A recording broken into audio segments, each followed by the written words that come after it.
Friday night and welcome into the Heat Report by Chat Sports. I am Nic Rohloff, where we are live again for a Miami Heat basketball game. This one, second to final game of the year, game 81, and they are in New Orleans taking on the Pelicans, who are one of the worst teams in basketball. They're 14th in the Western Conference. They just have an abysmal record. The players that they are playing in this game, you probably barely have heard of 85% of them. Miami is 15.5-point favorites in this game because they are not resting a single soul despite basically being locked into the 10 seed after their loss on Wednesday against the Chicago Bulls. So this game means absolutely nothing for Miami, and they are still trying to win it because they hate fun and want to ruin a good draft spot.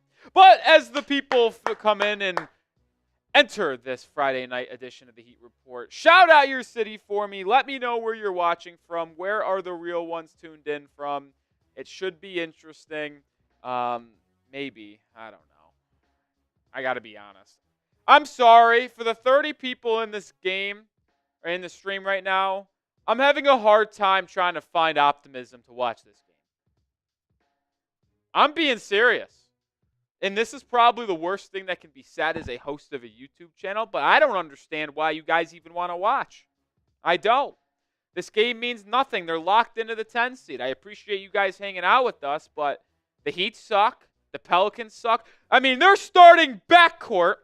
Last game was Elfrid Payton and Antonio Reeves. They started some random European at center with Jeremiah Robinson-Earl at the 4. This Pelicans team has packed it in more than the garbage packages in Wall-E, if you've ever seen that movie. That's how packed. This sucks. You know who I wish packed it in? The Heat, because these games mean nothing, yet they're still playing Hero, Wiggins, and Bam.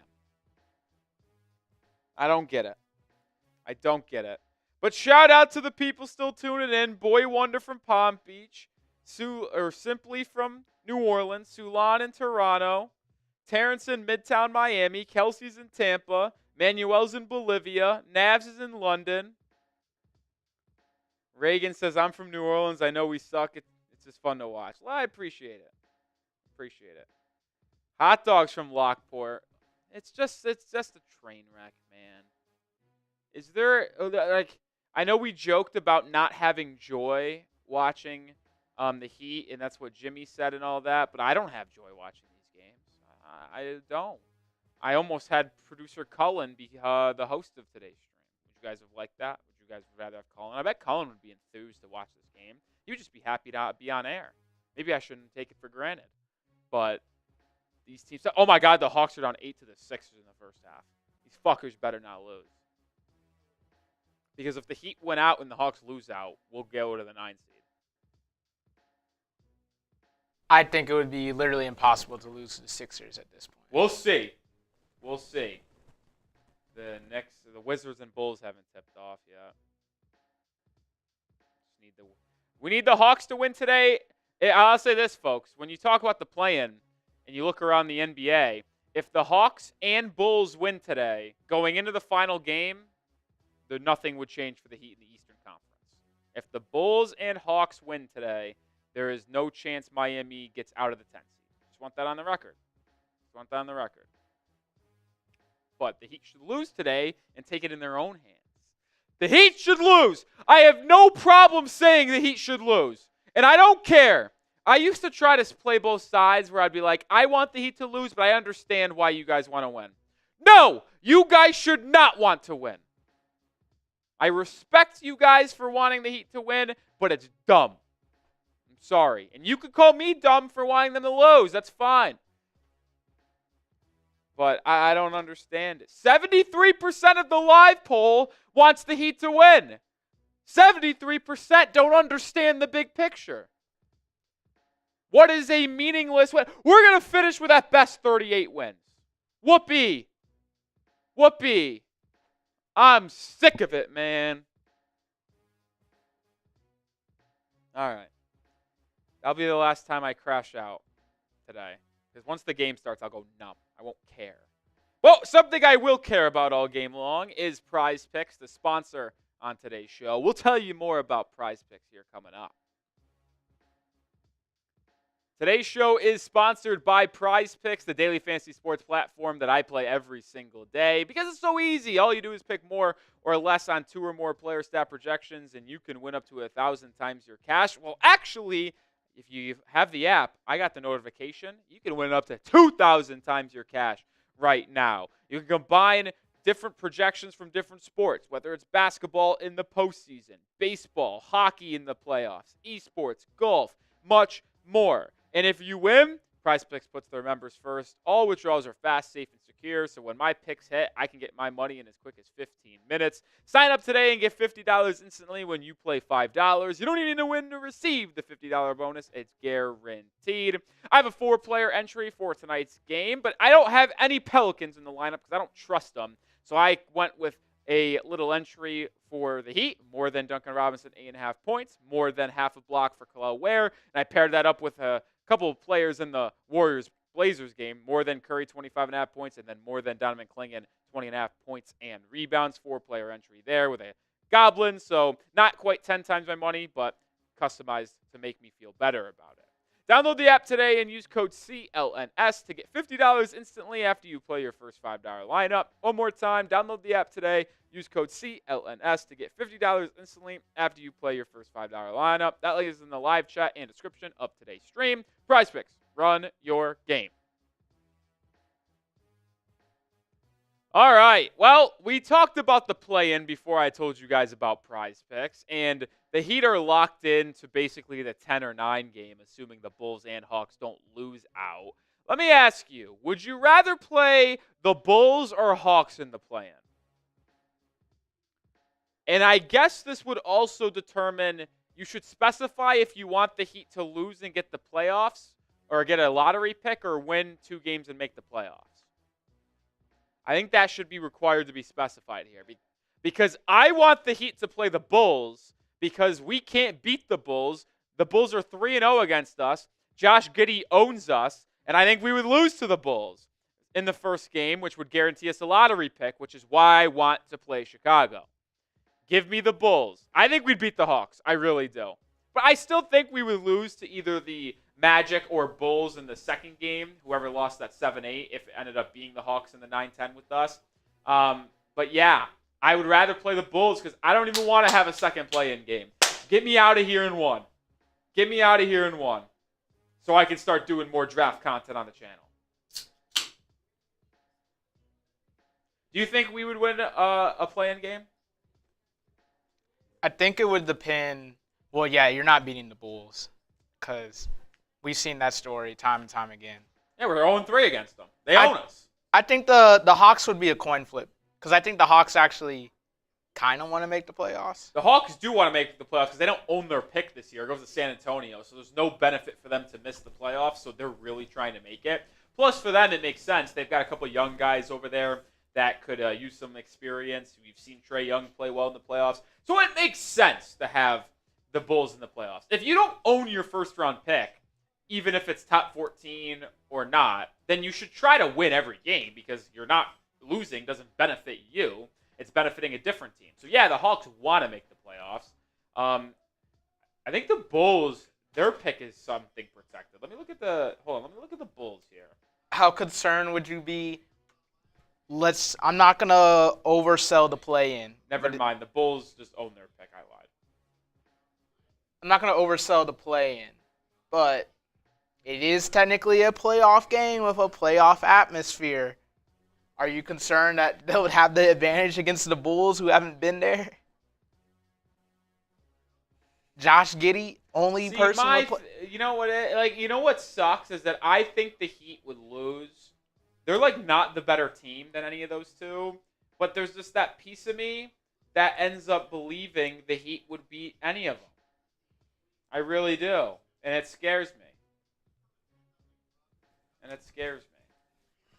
Would I trade Bam for Risa Shea? Fuck no! Why would I trade Bam for that bum? I don't care he was the number 1 overall pick, and I don't care that he's had a relatively decent rookie season. Hell no. I don't think he's that good. Will Kel'el Ware make the first or second all-rookie team? Absolutely. If he doesn't, it's a travesty. I'm trying to think who would make it over him. All rookie NBA projections. I mean, Alex Sarr's Sarr. ass ain't making it. He sucks. You think voters actually watch, or you think they just see the box score? Oh, hell no. Oh, hell no. NBA's most recent. Oh, wait. Never mind. Yeah, they got most of. I didn't see Kelal Ware's name. Kelal Ware's on the projected all rookie first team. So the NBA.com, they put out their most. They do their like rookie ladder, MVP ladder. Their most rookie ladder had Kelal Ware on the first team. All rookie first team right now is Jalen Wells, deserved. Stephon Castle, deserved. He's going to win Rookie of the Year. Zachary Risache, Alex Sarr, and Kelal Ware. Fine by me. I didn't see it at first. The second team, Miussi, Edey, Collier, Carrington, Clingan. I got to be honest. I like Bub Carrington a lot. I think he's got decent potential. But him and Collier being on the all-rookie second team just tells me there wasn't that many good rookies this year. Yeah, and March. Oh, wait a Very minute. helpful. When was this put out? Matas Buzelis should absolutely be on one of the top of the teams. And I understand he got off to a slow start and didn't play until the back half of the year, really. This was upgraded April 10th, so yesterday. Buzelis has got to be on there over Collier. Right? You got to remember who's casting these votes. Let me look at Matas Buzelis. He's averaging 8.5 points this year, 3.5 boards, 45% shooting, 35.5% perceived. Stats since March, or let's go February. I mean, since February 1st, by Buzelis in the last 28 games, he's averaging 13.1 points per game and 4.5 boards. I know you got to factor in the whole year. He's also shooting 48.6% from the field and 36% from three. I know it's recent, but give me Buzelis on the second team. Let me now look at Collier. Oh, well, wait a minute. I might have been unfamiliar with Collier's game a little bit here. Because, granted, I haven't paid attention to the Jazz at all. But since February 1st, he's averaging 12.2 points per game, so a point less than Buzelis, but averaging 7.5 assists. Yeah, he's been getting a whole lot of minutes for them since they shut down Clarkson. He can't shoot, though, my lord. That was the biggest thing for him coming out of college. 27.1% from three on 3 attempts a night. P.U. Oh my. No, but yeah, to get this full circle, Kelal Ware should absolutely be on the first team. At least on the second team. There's not a world where he is not a top 8 rookie this year. All right, our Super Chat menu for the game. Remember, there's only 2 watch parties left in the regular season. We'll have another one for the play-in. So there's only guaranteed 3 watch parties the rest of the season. If you want to get into the Heat Report Hall of Fame, you have a very limited opportunity to do so. And then we will likely raffle this ball off during the offseason. We'll probably maybe do it during the draft. Yeah, you know what? That checks out. We'll raffle off the Heat Report Hall of Fame ball during the NBA draft this year. Hopefully the Heat are picking twice. We'll be live for that. The only bummer about us here at the Heat Report, Justin, I'm sorry to say this, but because I lead our NBA draft coverage, unfortunately we will not have our own separate stream. It will be a simulcast. Oh. Yeah, it's a doom. Because none of these other guys pay attention to draft like I do. So I have to go on Chat Sports. But we'll simulcast on Heat. Yeah. It's just a doom that we can't have our own stream. It's the price for being too knowledgeable, folks. That's what I like to call it. I also feel bad because that's what happens with Tom Downey. Oh, and the Bears? With the Cowboys and NFL Oh, draft. I'm sorry. Yeah, the Cowboys. He's our NFL draft guy. And even though Cowboys is our most subscribed team channel, just because he is so, at depth with everything, and he's our guy, is that he has to simulcast on Cowboys. But what happens is when the teams make the pick, I think we sign off. No, we don't sign off, but, go do film a video. Or we just do a cut in the stream. I don't know. Goes either way. Goes either way. What do I think about Rasheer Fleming? What can I say about Rasheer Fleming? My guy from St. Joe's is electric. 6'9", with a rumored 7'5" wingspan, Averaged about 14 points per game this year in the A-10 for the St. Joe's Redhawks. He shot 43% from three. He was a dominant finisher inside. He defended at a high level. Rasheer Fleming, to me, is rising up boards. I think he's ultimately going to be a late lottery pick, if I'm going to be honest. Maybe just outside the lottery. My personal heaven when it comes to the Heat drafting this year is that they get a point guard of the future in the lottery and then get a wing at their next pick, whether it's Nick Clifford out of Colorado State, whether it's Rasheer Fleming. You could talk me into a backup center, too, if they went like a Thomas Sorber from Georgetown, if he declared for the draft, or maybe a Janai Broom, a Danny Wolf from Michigan. You could talk me into those guys, but I would prefer to go one of the lead guards in the draft, because this draft has a lot of good guards in the lottery, and then go with a wing or a big in the early 20s, late teens with the Golden State Warriors pick. That's kind of what I want to do. Time, I think you are. Right now, Mr. the Heat are projected to have pick number 11 going into the lottery, and then 22? Let me double check. I think the Warriors are right now at 22. No, it's actually at 20. It's at 20 right now. But that can change, because that Western Conference is all bunched up. Oh, Lashmeet, we will absolutely be streaming the lottery. Don't you worry. And when the Heat's pick at number 11 is supposed to flash, and it doesn't flash, and that means we're in the top 4, we're having a party. We're having a party. All right, we got 84 people watching. Hit that thumbs up icon. Let's get to 50 likes before we tip off. 6 minutes until we go live here in New Orleans. Fun fact, a couple of our Chat Sports coworkers are in New Orleans. Matthew Peterson, Chase Sr., Jeffrey Cooperstein. It's Petey's bachelor party. Oh. They went to NOLA. Because it's in driving distance? No, I think they flew. Huh. Let's play a fun game, though. All right, Justin, what game you got for us? Name what school the Pelicans starting lineup went to for each play. I'm ready to go. I don't know the starting lineup. Let's find the starting lineup first. Let's find this Pelican starting lineup, and then we're gonna guess where what guy went to school. I think I know most of them. If I know who is starting, because if Antonio Reeves is starting, he went to Kentucky. If Alfred Payton's starting, he went to Louisiana. Okay, here we go. All right, give me the starting lineup. This is an easy one.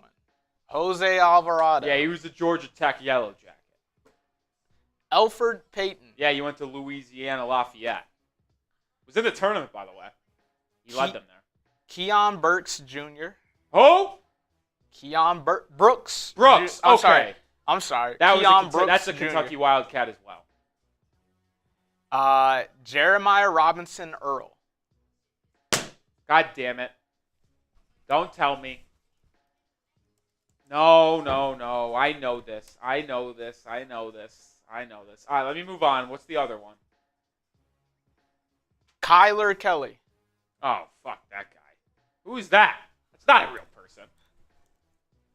Actually, Any guesses? All right, I'm going to go 3 for 5. Jeremiah Robinson Earl was... I envision it, but I don't think I'm going to get it. Wait. Was he a Virginia Tech Hokie? No, but it starts with a V. Think Final Four. Final Four? Or maybe not that year, but maybe at some point. It starts with a V. There's only one other V, but I don't remember. Who else? He didn't go to Vanderbilt. I would say Virginia. I would remember if he went to Virginia. Villanova. Oh, he was a Wildcat? I don't remember that at all, Yeah. actually. I'm a Big East guy, too. That's embarrassing. It's a bad miss by me. He actually went to my mom's high school. Kyler Kelly is not a real basketball player. Ironically enough, did he play for the Mavericks earlier this year? He did. Yeah. I watched him play against us in person, I think. I think he killed us. I think he had 4 threes. Oh, when the right before the trade, All-Star break? I think he had 4 threes against Miami. I have no clue where he went to school. You could have told me it's probably, I'm going to guess a mid-major. Bushnell University. Yeah. Never heard of it. Yeah. All right. Come on, folks. We got 112 people watching and only 26 likes. Hey, I'll be honest. We're here live for a fucking meaningless game between the Heat and the Pelicans. If we can't get 50 likes before tip-off, I swear to God I might end the stream. I mean, I don't have to be here to spend my Friday night. You can't get likes?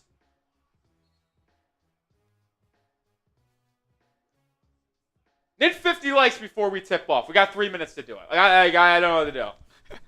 If you guys think I bullshit, I legitimately might end it. And me and Justin might do other work here for the next 2.5 hours rather than watching this goddamn game. I mean, here on our Friday night at 8 p.m. Eastern Time, 7 p.m. Central Time, watching maybe the most meaningless basketball game of the NBA season between the Pelicans and Heat. And we can't get half the people to like the video.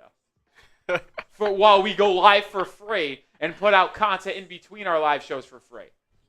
You know what it honestly tells me? It tells me that they're ungrateful. If you can't tell my energy and I have no time for some bullshit today. Let's get to 50 likes.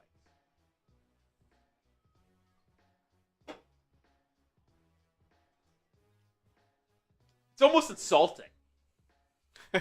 I really is. I'm fed up over this.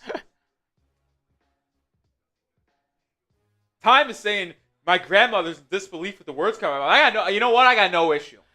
Absolutely none. Season's ending. I'm going to empty the chamber. Call me John Morant.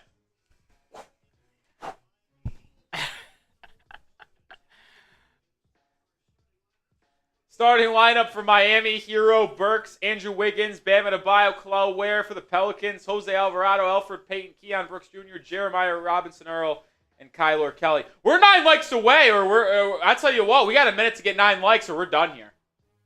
8 likes. You got a minute. The game's about to tip off, but you got 1 minute. I'll give you an extra minute to get 50 likes, so this game's ending. You might only get 1 minute of play-by-play.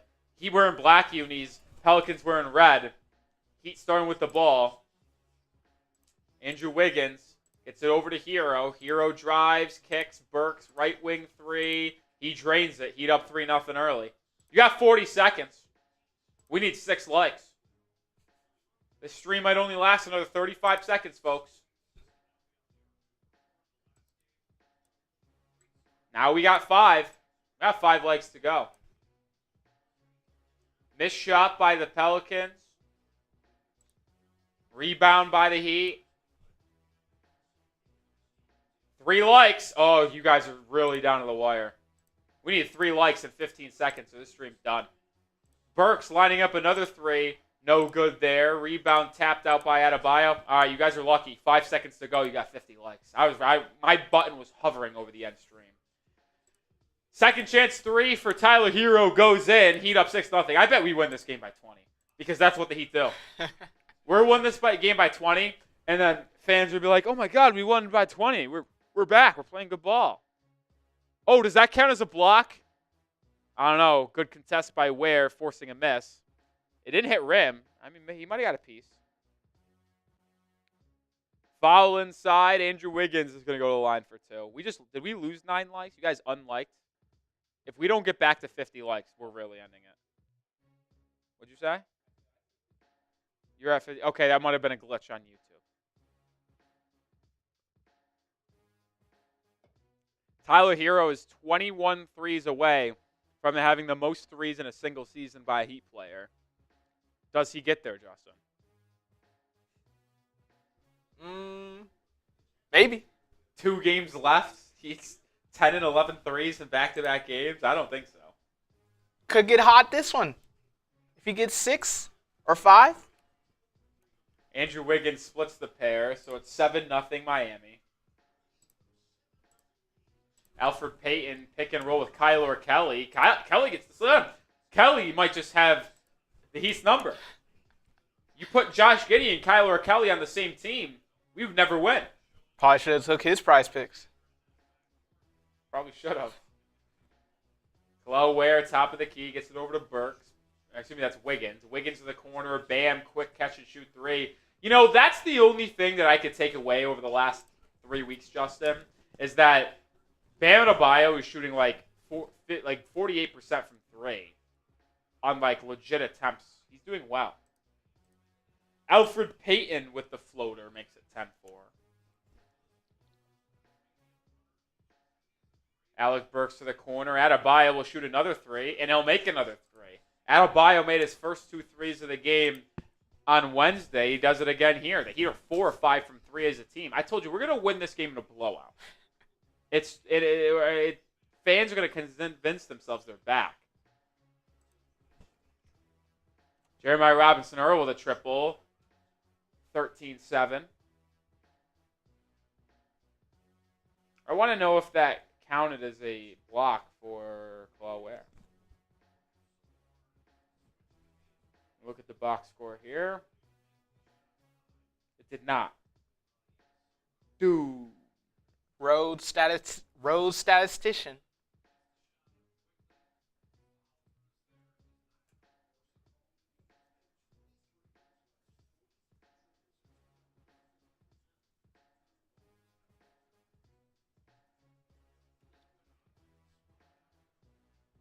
Oh, goodness gracious. There's a liquid spillage on the sideline. If we have a delay for this fucking game.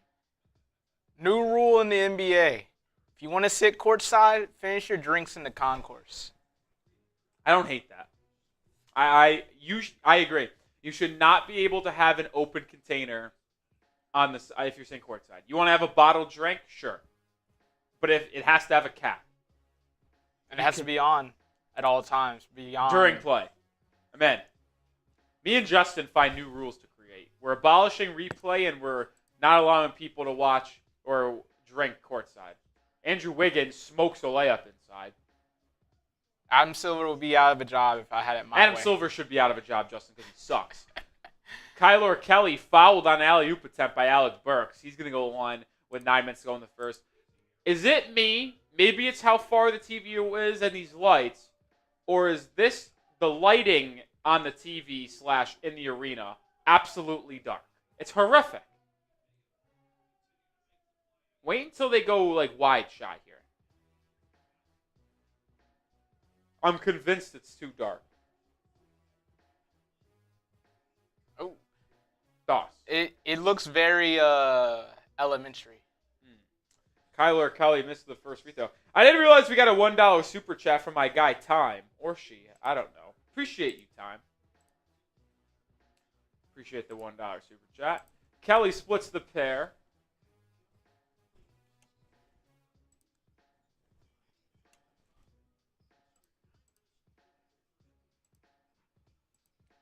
Hero driving baseline, drops it off to Ware. His floater, I think it was either blocked or airballed. Kyler Kelly with the defense. I'm telling you, this guy looks like prime Shaq against us. Alfred Payton over to Jeremiah Robinson-Earl. I wish the Pelicans had prime Shaq. Question, if this Pelicans team had prime Michael Jordan on it, would they beat the Miami Heat? I don't think so. I actually don't think so either. The rest of this team is so bad that I think prime Michael Jordan would still lose to this Heat team by double digits.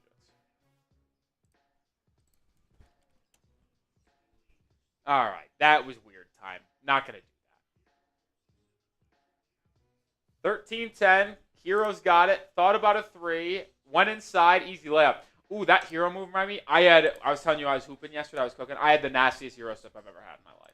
Did you, was it in transition or no, it was in the half court.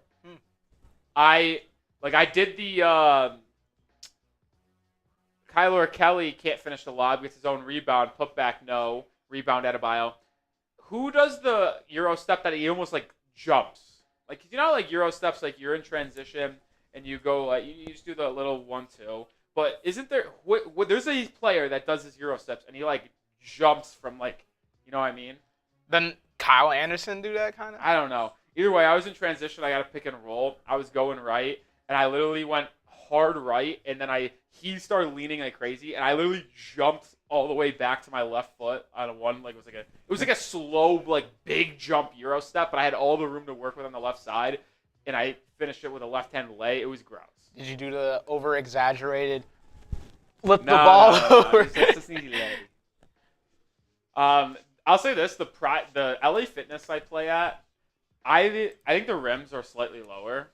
I think one rim is like 9.9 or 9.8, and the other one's like 9.6. Because I can dunk on the 9.6 one. You think it's just wear and tear? It might be. It probably is, because one of the rims is actually slightly slanted. But I never felt more athletic in my entire life than when the other day or yesterday I was hooping. I drove baseline and went to go put up a layup, but I went aggressive and quick right-handed layup on the left side on the baseline, and I slapped the backboard as I put it up. It was sick. Ooh. Now I tell you what, Justin, you might not be able to know it by how I look. I'm a sneaky athlete. I'm a bigger guy, 6'2". I can move. Heat up 19-10. If you can tell, I don't really care that much about this game. Actually, I lie. I don't care at all about this game. There's not an ounce of my entire fiber that whatever happens in this game changes anything in my life. Honestly, I think if they lost, I would be brought 0.1% of joy. Hero's got 9 points. I think he's 3 of 3 shooting. So wait a minute. Does he have 3 threes? He might. I told you. It's possible. No, he's only on 1. Oh, he went to the free throw line. Hero got it inside the bam. Did he get fouled and put it in? I don't know. First time out, it's 21-10. I'm treating this game, Justin, as a hangout session and not much of a actual play-by-play game analysis session. Because if I'm going to be honest, who cares about analysis of this game? If you guys want game analysis, you could tell me. But I'm telling you, why would you guys want it? We're talking about the 4th worst team in the NBA here, the New Orleans Pelicans, who are playing. I mean, their best player is Jose Alvarado. I'm not kidding. This current iteration of the New Orleans Pelicans, if they had this roster for 82 games, I think they would win 5 games. And that might be on the positive side of things. A Jose Alvarado number 1 option led team is going 5-77. Weren't they stuck on 14 or 15 for the longest time? What do you mean? Wins. Well, how many wins they got now? 21? 21. Get their schedule.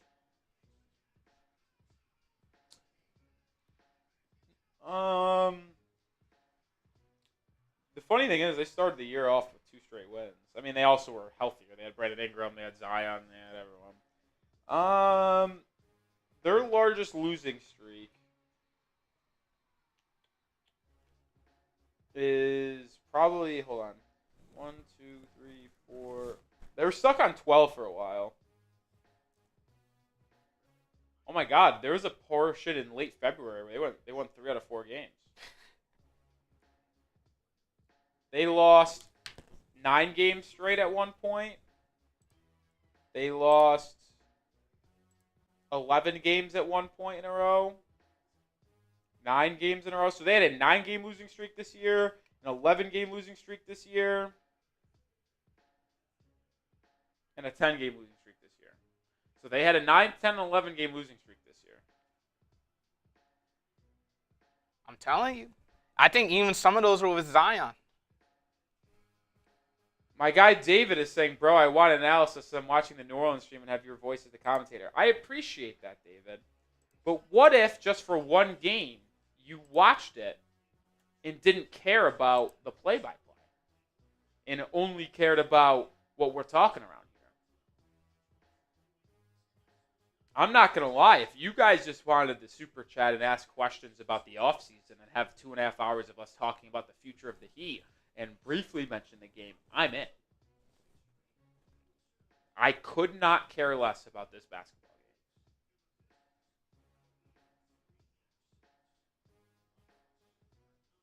game. See, look, my likes went down to 41 again. It glitched. Now back up to 61.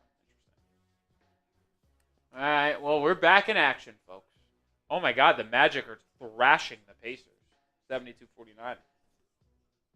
Magic are kind of playing better ball lately, Justin, I think. Missed 3 by Alvarado. It's come playoff time. They're trying to make some noise. Bucket inside off the offensive rebound. I actually want to check to see what the Magic are up to. I think they're playing much better as of late. They're 40-40. They've been under 500 for a while. They're going to finish above 500. Did someone come back healthy? I don't know. Bam with 8 points, Hero with 9, so they've combined for 17 out of 21. Oh, what a rebound offensively by Kel'el Ware, and he throws it back down with authority. I don't know, man. That kind of looked like a varsity versus JV on that possession. Well, that's what this is. The team that is currently on the floor for the Pelicans should not be in that. Half these guys should not be in the NBA.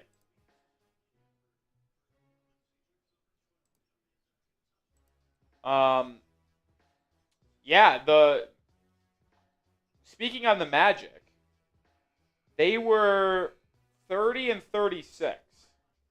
So they're 10-4 in their last 14 games.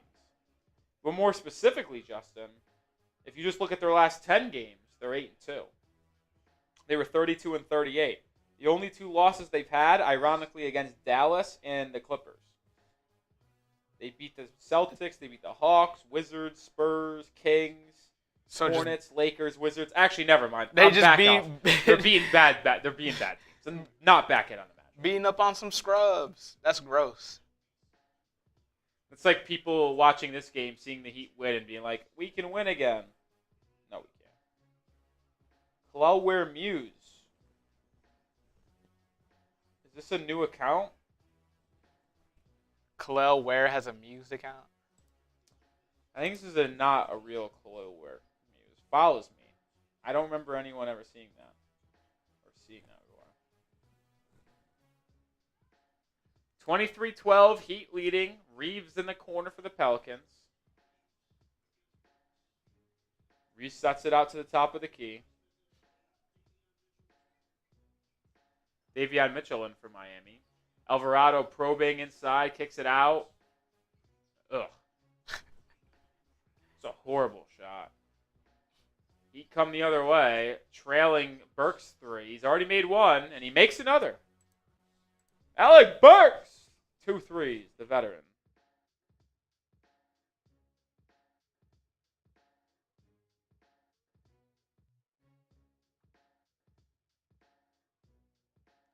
Corner 3, good for New Orleans. Oh, it's Jamal Cain! Shout out Jamal Cain, former Heat legend. Hero inside, fouled, and will go to the line for 2.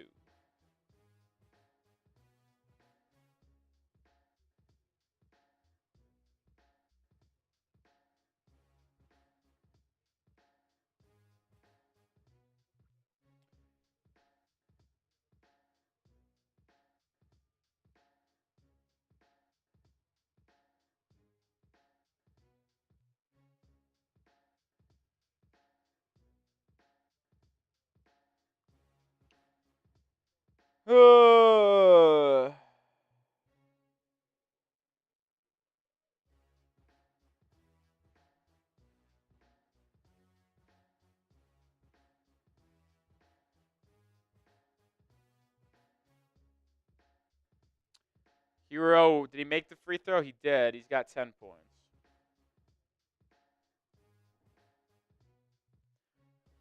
Justin, question. Do you think Heat fans will overreact to this win and think this team can do something? Depends on how they win. No. Just in general. Any win. Doesn't matter. All right, let's just assume they cover the spread of 15.5. It's 16-point win or better. I would say no, considering how the Bulls game went. No, but here's the thing, Justin. You weren't in the live chat. There were people telling me we could give the Cavs the run for their money before the game against the Bulls on Wednesday. I hope reality set in when the buzzer hit final or whatever. Reality should have been set in before the game. Problem is that too many people get bought in, and I almost got bought in. I did. I was almost back after the Celtics. After they won in Boston, that was a good win. But then they lost a close one against the Grizzlies at home. Then they lost against the Bucks at home. And then they lost to the Bulls. Like, you know what? Well, we should have probably never been back in from the beginning. Yeah, well, the 6-game winning streak, 3 of those wins were against bums. Hornets, Wizards, and Sixers. The other 3, Boston, yes, good. Warriors without Steph, not moved. And then what was the other one? The Hawks, another mid-basketball team. I mean, considering they had that win streak, how bad could it have been? And they're still the 10 seed. How bad could it have been if they, like... Oh, they were 12 games under 500. They were 29 and 41. Yeah, that checks out. You think one of the Nets or what's the other team trailing? The Raptors. No, not a chance they would have caught them if they... No. Let's say went... The Raptors and Nets are the 2 teams that just missed. Because then it's Washington, Charlotte, Philly at the bottom. Because we're 10. Then it goes Toronto, Brooklyn, 11, 12. And then Philly, Washington, Charlotte is 12, 13, 14, 15. Davion Mitchell and 1 inside. You know what? That's the only thing that I care about. Honestly, let me watch Davion Mitchell hoop, and that's it. He's the most enjoyable player to watch on this team. I want to see Davion Mitchell and Khalil Ware play 48 minutes. Everyone else can take a seat. All right, we'll tell you about our sponsor on today's live show. That's Prize Picks. Today's show is sponsored by Prize Picks, the daily fantasy sports platform that I play every single day because it's so easy. All you do is pick more or less on 2 or more player stat projections, and you can win up to 1,000 times your cash. Well, actually, if you have the app, I got the notification. You can win up to 2,000 times your cash right now. You can combine different projections from different sports, whether it's basketball in the postseason, baseball, hockey in the playoffs, esports, golf, much more. And if you win, Prize Picks puts their members first. All withdrawals are fast, safe, and secure, so when my picks hit, I can get my money in as quick as 15 minutes. Sign up today and get $50 instantly when you play $5. You don't even need to win to receive the $50 bonus. It's guaranteed. I have a 4-player entry for tonight's game, but I don't have any Pelicans in the lineup because I don't trust them. So I went with a little entry for the Heat, more than Duncan Robinson, 8.5 points, more than half a block for Khalil Ware, and I paired that up with a couple of players in the Warriors-Blazers game, more than Curry, 25.5 points, and then more than Donovan Clingan, 20.5 points and rebounds. 4-player entry there with a Goblin, so not quite 10 times my money, but customized to make me feel better about it. Download the app today and use code CLNS to get $50 instantly after you play your first $5 lineup. One more time, download the app today. Use code CLNS to get $50 instantly after you play your first $5 lineup. That link is in the live chat and description of today's stream. Prize Picks, run your game. I appreciate Prize Picks. I haven't checked in. Khalil Ware, I don't think has a block yet. Oh, he does. Cash it. 1 down. Duncan Robinson hasn't checked in. I think Duncan makes 3 threes today. You know what? Because he'll get garbage time late in the game, and he's going to twink. You think he shoots 8 threes at least? Yeah. I think he goes 3 for 8 tonight. And then I have late night Pelican or Warriors Blazers. Not a lot of options today in the NBA. I mean, I just simply was not going to put any money on the New Orleans Pelicans. Or Pelican.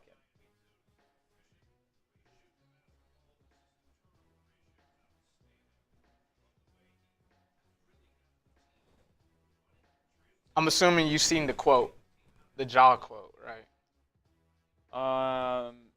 For the chat who might not know, explain it to them. The Ja Morant grenade explanation. I have actually not seen it. So they asked him like post game, what's going on with all that since he's been doing it the last couple of games, and he says, "It's not what you think. I'm gonna take my words, I'm gonna throw them out there, and then I'm gonna block out the noise." Yeah, sure, Ja. That's what that means. Yeah. So Davion Mitchell made the and 1 3 or and 1 layup, and then the Pelicans missed, and then Duncan Robinson misses a 3. Bomb. Heat leading 31-16. Missed 3, ball tipped around, offensive rebound New Orleans. ultimately grabbed by Miami. Do you think the Pelicans players want the season to end, or do you think these guys are just happy that they are getting playing time for an NBA team? I think it's the latter, but Jose Alvarado is probably furious. You're right, because he's the only, like, actual guaranteed NBA guy here. Yeah, you know what? Yeah, so everybody else is probably just fucking through the roof that they get to play, besides Jose Alvarado. By the way, Bam Adebayo on this rebound turned his ankle. And this is exactly why you don't fucking play your starters in these meaningless games against the Pelicans Wizards in the final two.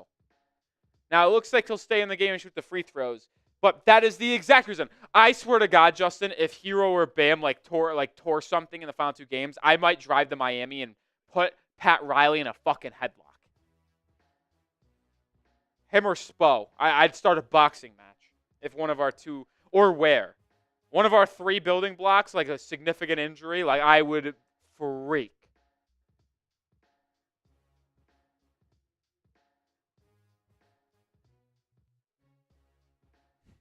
Bam makes the two free throws. Ain't nothing worse than an injury in April, and you got to rehab all season or all off season. It's just, I mean, it would be a catastrophe. Vidbully says, Grandpa of his Rolly boxing match. I'll tell you what, folks, it wouldn't be scripted like Jake Paul, Mike Tyson. I'd knock his ass out. I got no issue. I got no issue. Whoa. Antonio Reeves just tried to posterize Highsmith. Got fouled.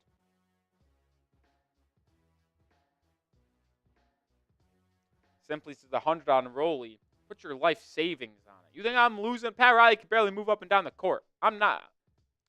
He wouldn't be able to last a minute.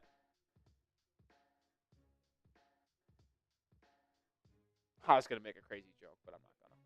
I think everyone can know where I'm going with that, but I'm not going to do it. Reeves makes the first free throw, misses the second.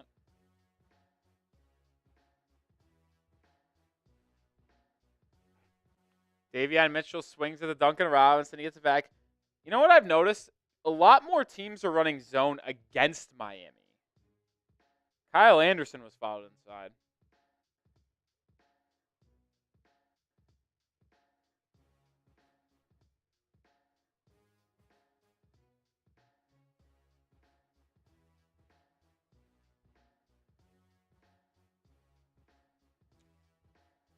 You said you're a gamer, right?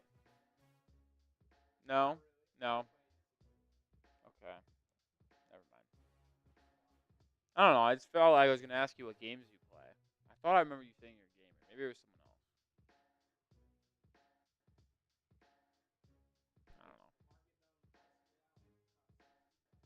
else. I don't know. I know. I wanted to get MLB The Show, but I love MLB The Show. I didn't want to spend the $70, and I haven't played a video game in probably 2 months. Kyle Anderson had 2 free throws. Missed them both. He got the offensive rebound, though, so another opportunity. Up 16. Dude, the game spread was 15.5. We're covering it in the first quarter. Levi says Rolly versus James Johnson. I would get my ass knocked out by James Johnson. I think he did, like, jiu-jitsu or taekwondo. He's one of the scariest people in the NBA. An actual real fighter. Yeah, I mean, I would actually be dead. I would be scared to go in the ring. Turnover for Miami. Should probably just use the sink, man. Kyler Kelly with another dunk. What is his tattoos? I don't know. They're pretty bad. He said, give me the Machine Gun Kelly look.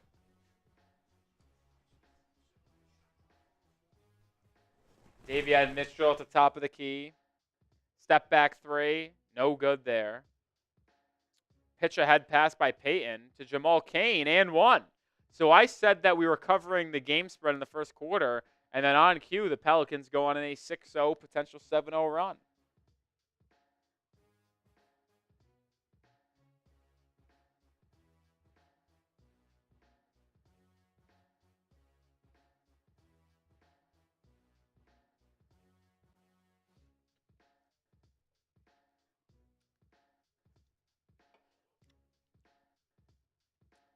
I know I've probably asked this, but just because it's on my mind. Have you played football, you said, yeah? Yes. Do I remember you saying you were a DB? Yes. Okay. No, so that's what I thought. Are you locking me up? Yeah, I'm locking everybody up here. That's why I'm just like.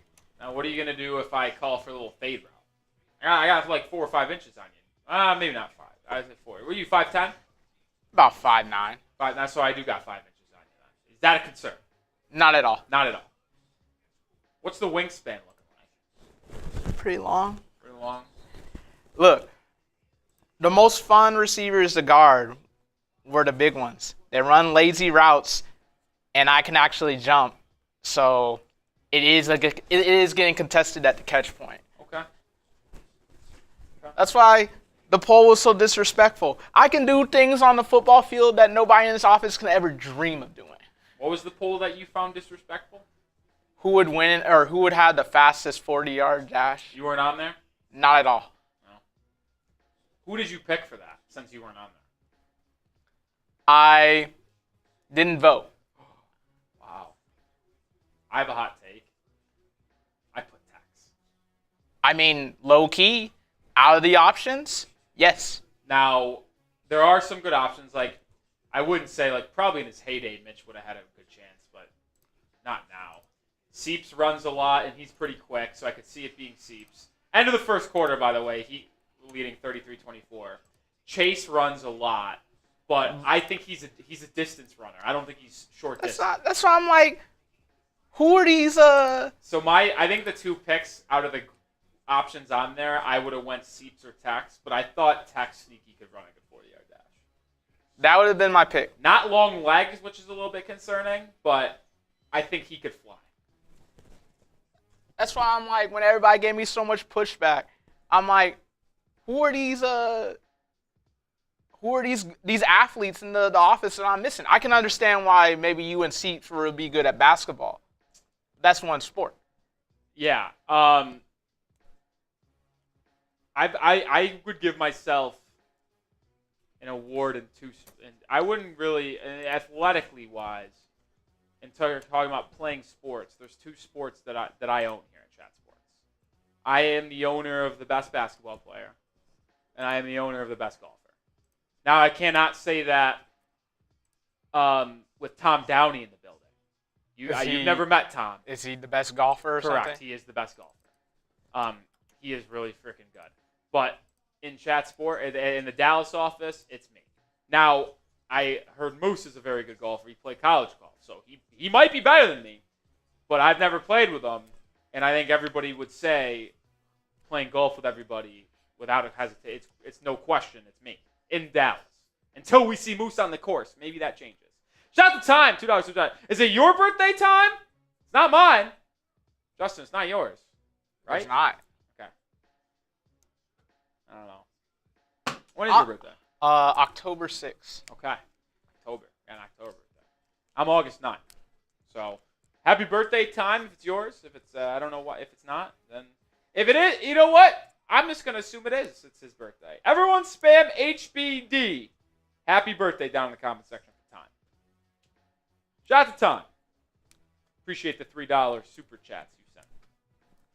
Everyone show Time some love. Spam HBD. It looked like you were going to say something. Go ahead. Oh, I was going to say, I'll shut up about it if someone just lines it up. Now, I would be intrigued to see you versus Chipper. And the only reason why I say Chipper is because I joke with Chipper that I locked them up. I'll never admit this, but it was a rainy day. We were playing on grass with no cleats, so he was slipping and sliding. So his quickness was nullified, and it was basically just all like streaks routes. And I obviously, he's like 5'7", was just locking him up because he couldn't really beat me by too much. But he did play like competitive flag football, and he was a wide receiver. So that's all good. So that would be the one person that I think could give you some issues.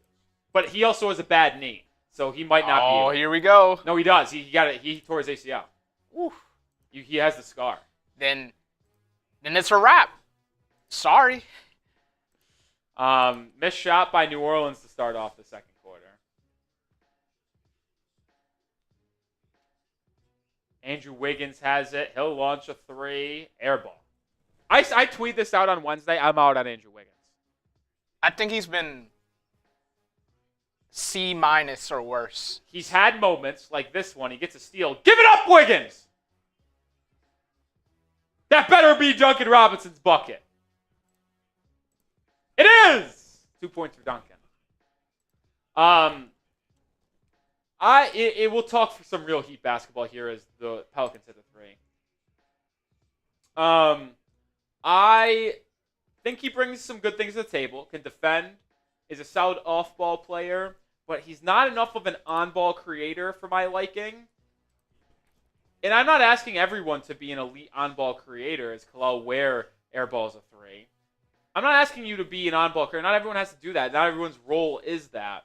But to be paid $28-30 million to not be able to really create, to miss half the games that he's been here with Miami. He's missed like 14 out of the 28, 29 games.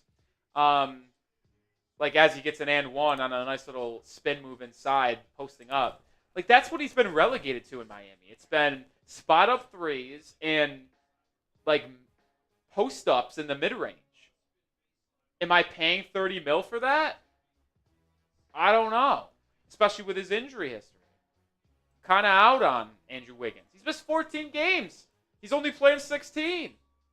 If maybe not in today's NBA with the Abrams, but a contender offers you a pick in the 20s, I would take it.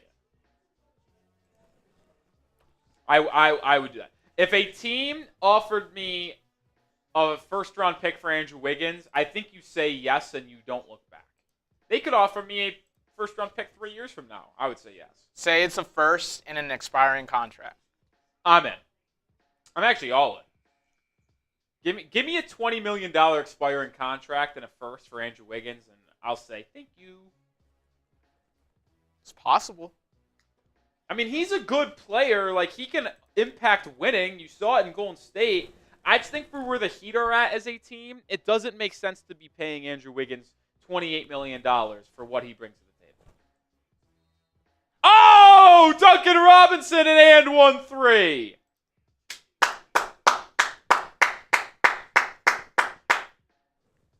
Big shot from Duncan. Shot to dunk. I'm going to try to find a team that could trade for him. Let's look. Who's a team that you think could use the services of Andrew Wiggins next year? I was going to say pre-trade deadline, the Cavs.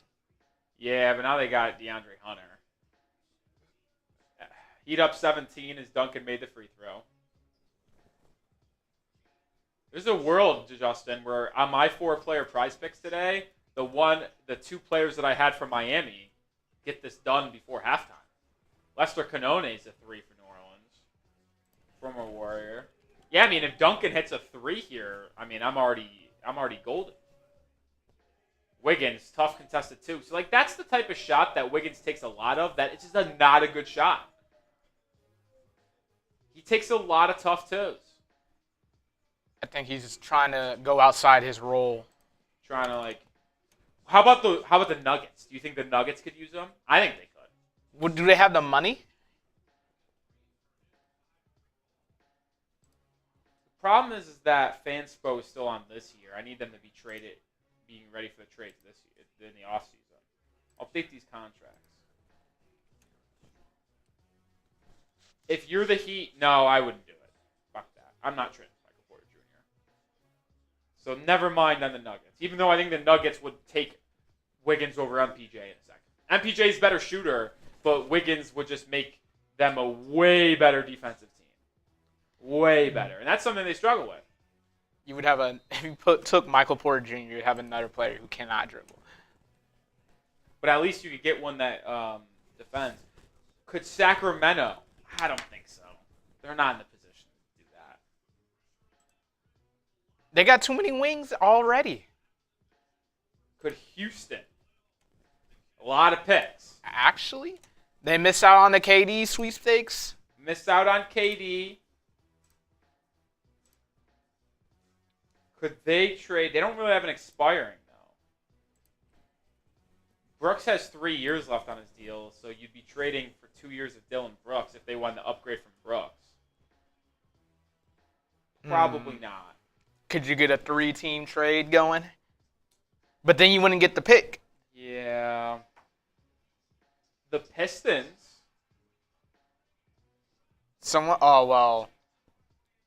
Vid Bully in the chat is saying Klay Thompson. No, I don't want to. I'm not taking multi-years back if I traded Andrew Wiggins. I don't think the Pistons would, because is Andrew Wiggins an upgrade over Tobias Harris? Probably not. Depends on how they do in the playoffs this year. Could Indiana want him? Honestly, I could see Indiana. But they don't have any contracts.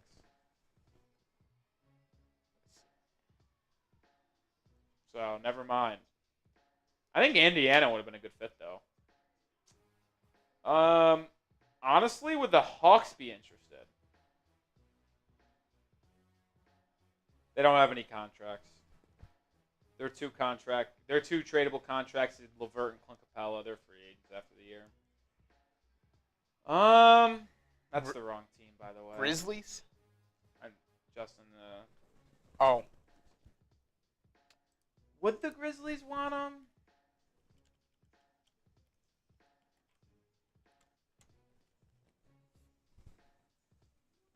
They got Jalen Wells. Like, that's their starting 3. If they keep their core intact, their starting lineup's already set next year.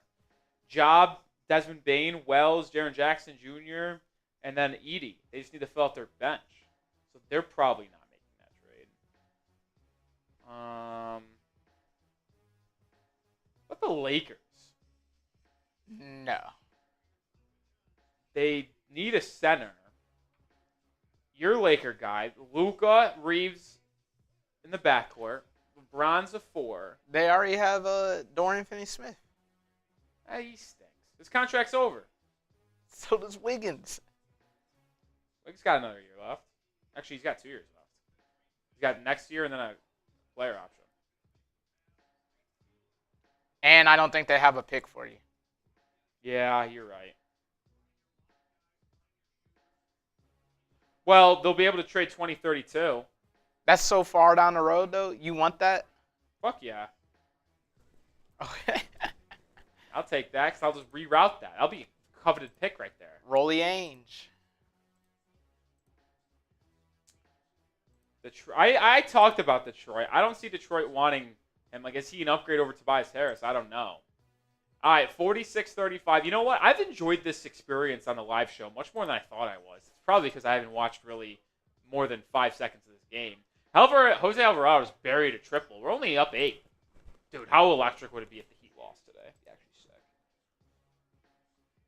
Like, I don't know why a team like Brooklyn would want him, but no. You would have to give them a pick. pick. Honestly, the contracts. There's no like 20 million guys that are movable. But the Heat have 3 of them: Wiggins, Rozier, and Duncan. What? So this is like our front office sucks. Everybody else has players getting paid $25, $30 million that are actually valued. The Heat are just having 3 guys that stink.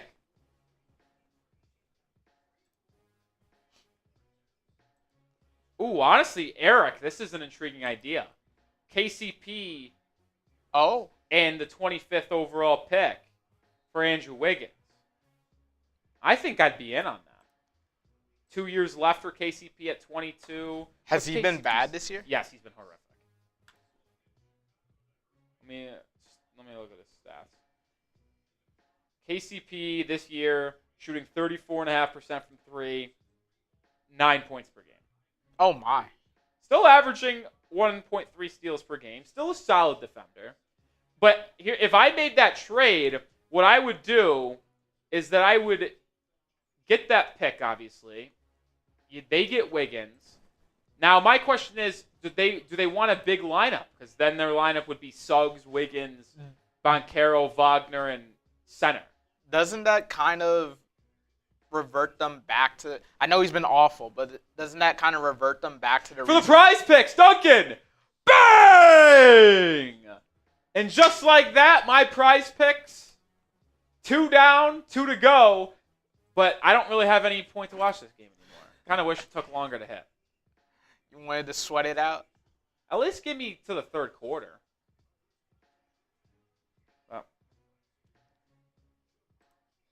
But would they accept the trade considering that it causes the problems of why they decided to sign KCP in the first place, since they can't shoot?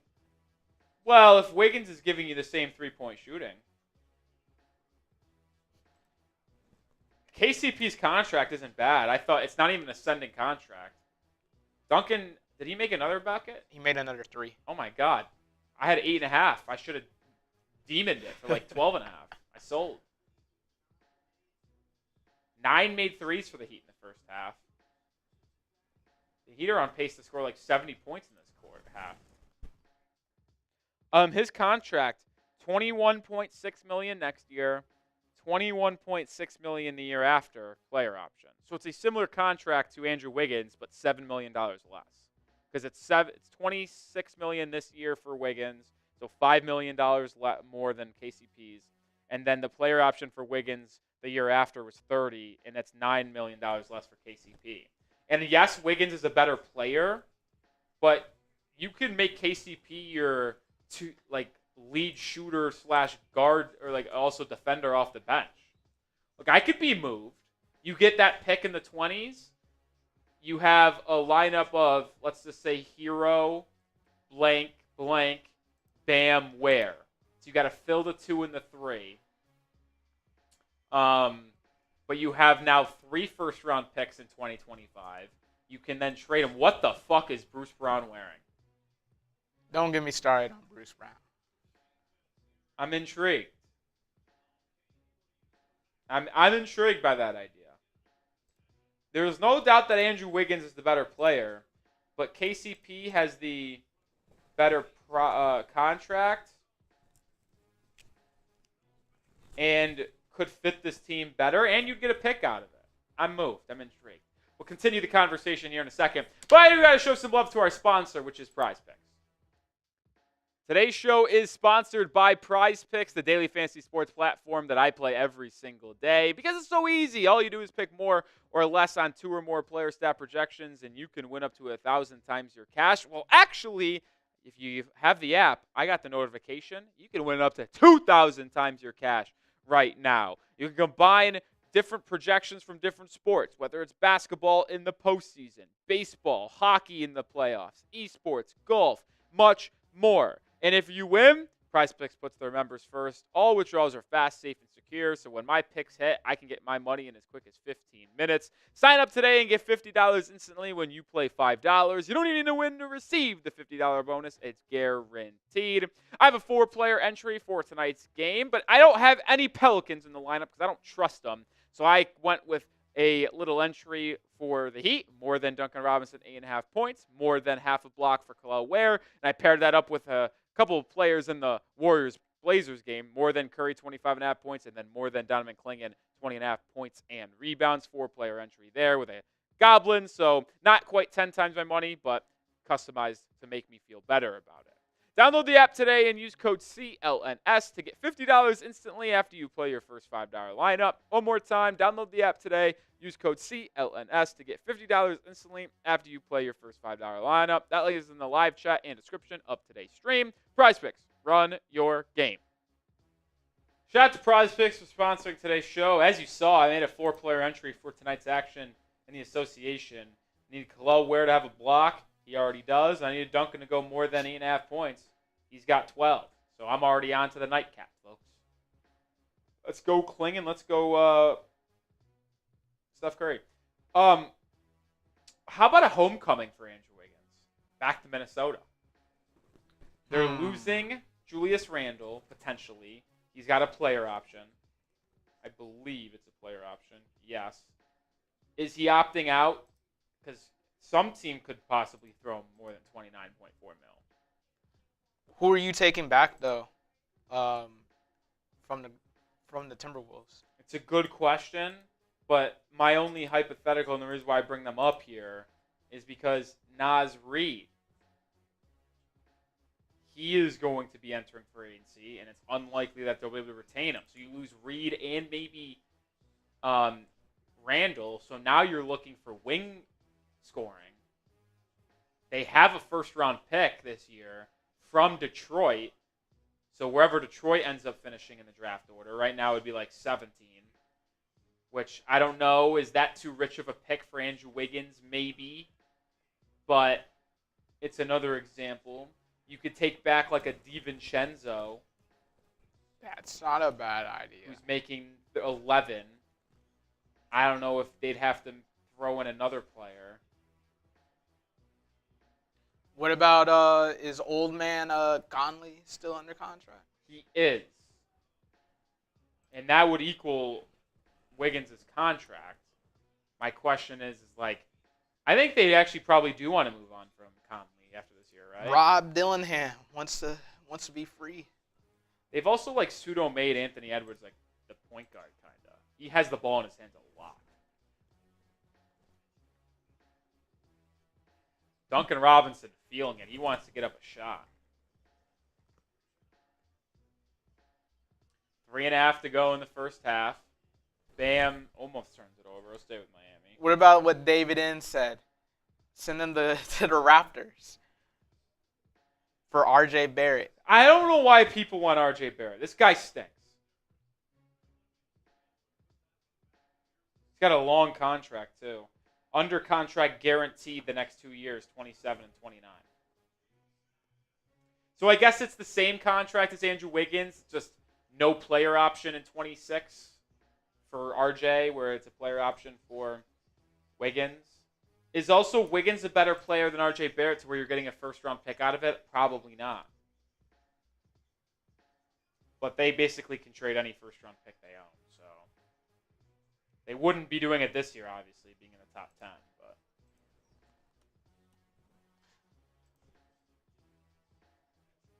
I think the Heat's play-by-play, my guy Eric Reed just called him Austin Reeves. It's Antonio Reeves.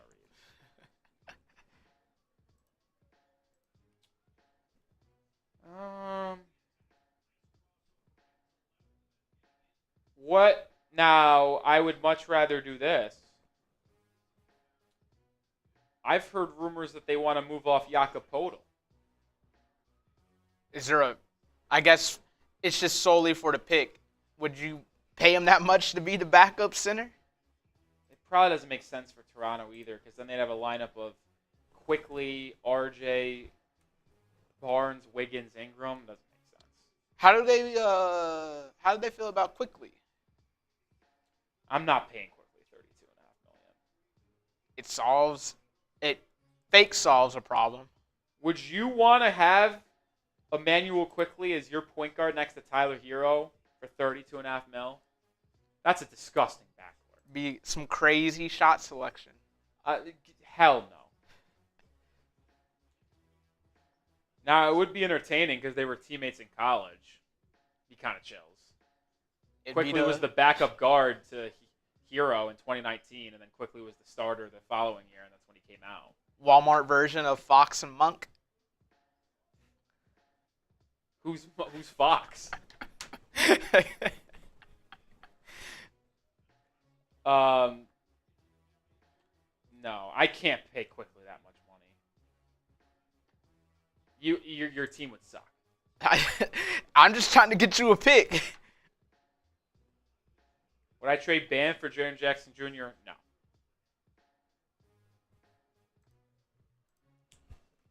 Still on Tankathon, or Fanspo here. Trying to think of a team that would trade a first round. Could the Spurs sneaky? Honestly, sneaky.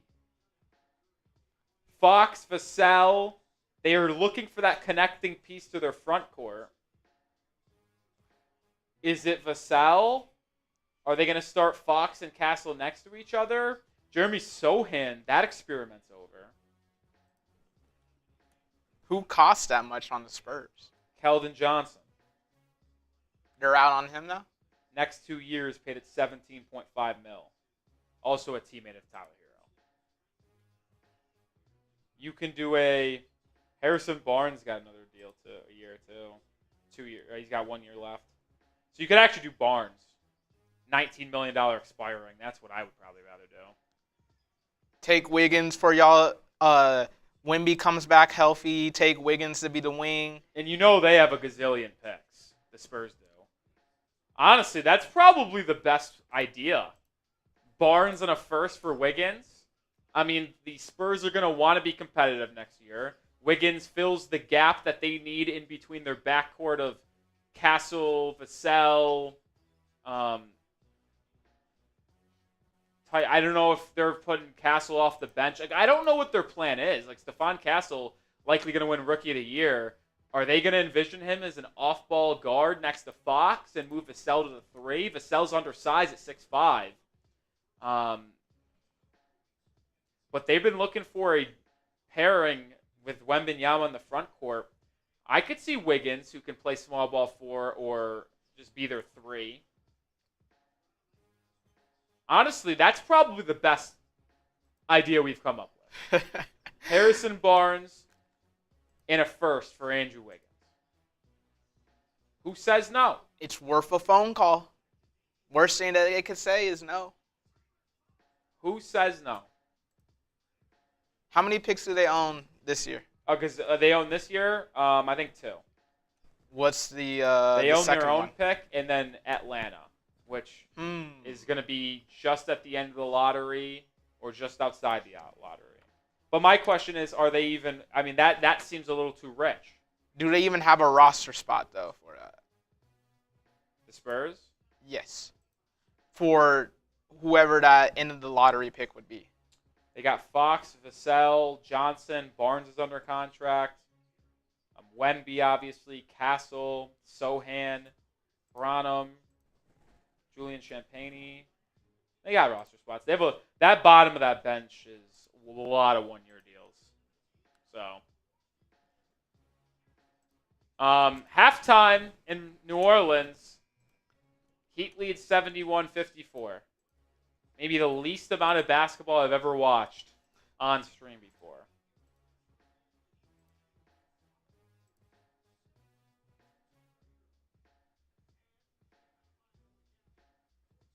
Arnav says, but does Harrison Barnes fit our timeline? He's on a one-year deal. You're just getting the pick. You're just doing that deal to get a first-round pick. You just need salary to match because that's NBA rules. We're not trading for Harrison Barnes. We're trading for a first-round pick. We're just getting off of Wiggins' contract, too. I think that's the best idea. Without a question, that's the best idea.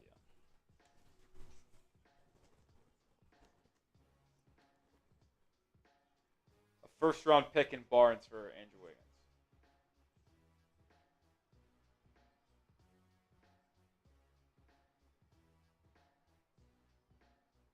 By the way, Slick Rick didn't respond to my DM.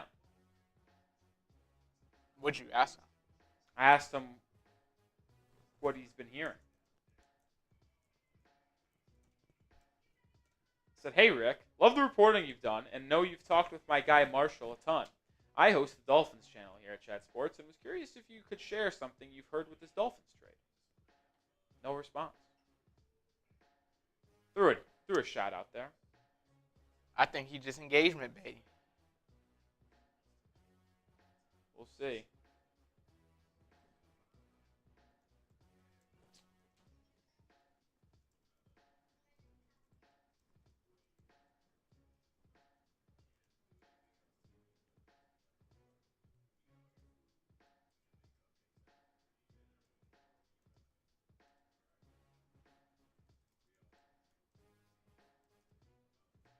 Tweeting out this trade idea.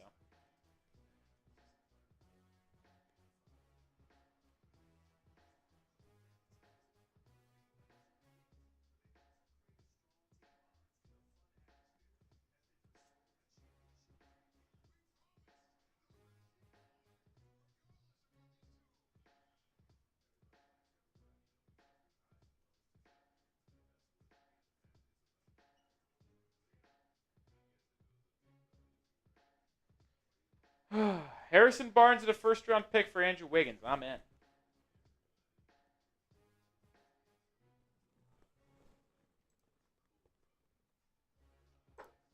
Arnav says, where's my Twitter? I'll send the link into the chat. Give me a second.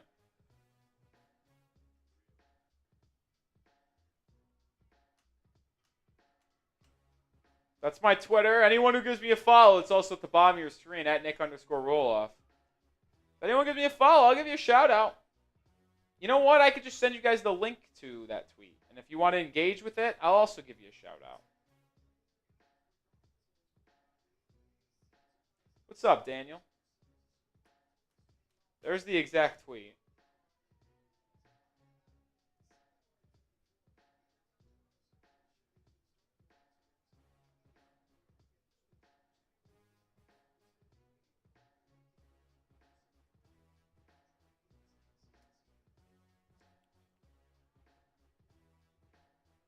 What's up, Mackin?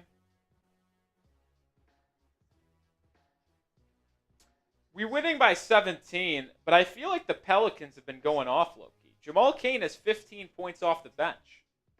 They've caught fire from three-point range, I think.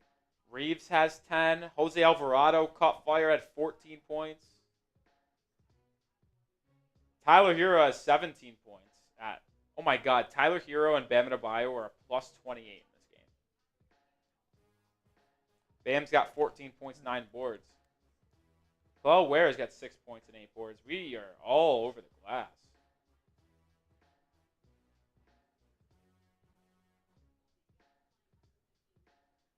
Shout out to Simply Archive.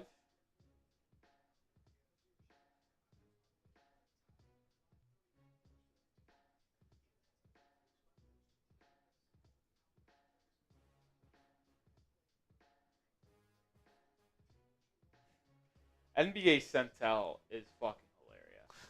What'd they tweet now? The Nuggets have placed bulletproof vests on every seat of tonight's game before the matchup versus Grizzlies, per team officials. And that's an AI image of bulletproof vests on seats. That's funny. Like, and that's the best part about Centel is that, like, low key, I have to think before reading, like, is this real or not? I knew it could not have been real, but it's honestly hilarious. Robert, yeah, Pelle Larsson is out with an injury. Still got that sprained ankle.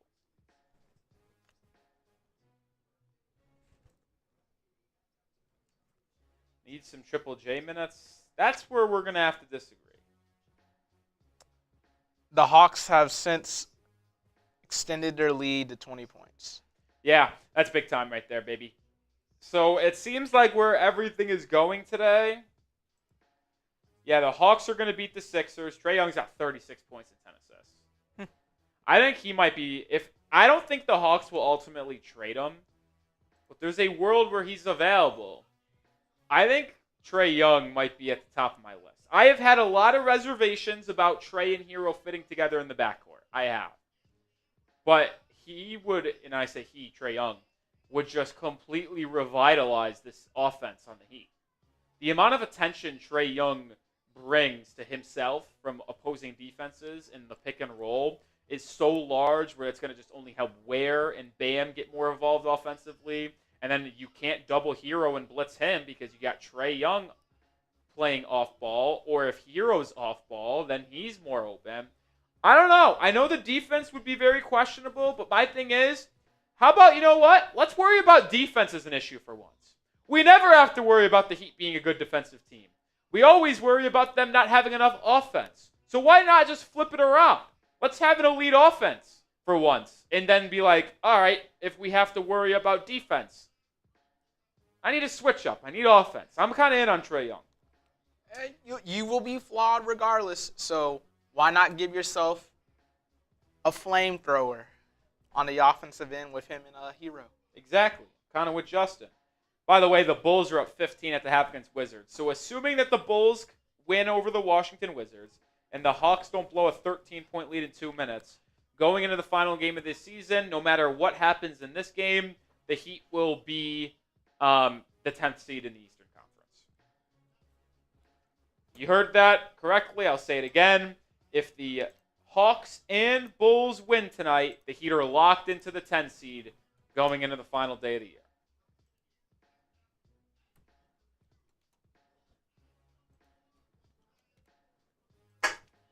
Got a $5 super chat from Eric. We'll get that on screen here in just a second. If you want to get on screen, $5 super chat, or excuse me, any super chat will get you on screen. You can ask questions in the comment section, and maybe I'll see them and respond. But $5 guarantees it. Also, I do 5 push-ups for $5, doing a shot for $10. And if you send in a $20 super chat, you get into the Heat Report Hall of Fame. All right, $5 from Eric. Wiggins, Jaime Jaquez Jr. in a first for Amen Thompson, Dylan Brooks. They laugh in your face.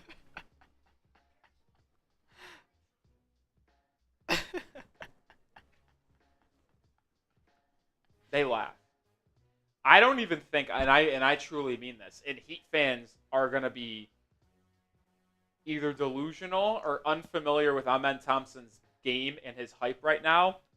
I don't think they would take Tyler Hero in a first-round pick for Amen Thompson. I wouldn't. Justin wouldn't either. I probably wouldn't either. I hate potential guy, but I mean, Amen Thompson's got unbelievable potential. I mean, right now, is Andrew Wiggins better than Amen Thompson? Probably in a vacuum, I lean yes. But if you're talking about, and that's the issue that I feel like sometimes people just deal in absolutes and in the moment.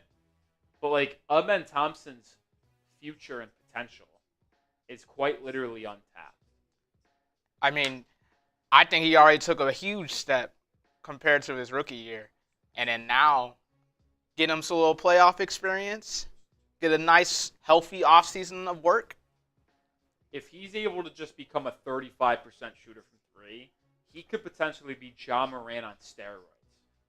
Because he has the handle of a guard, the explosiveness, quick first step, and vertical ability of Ja Morant.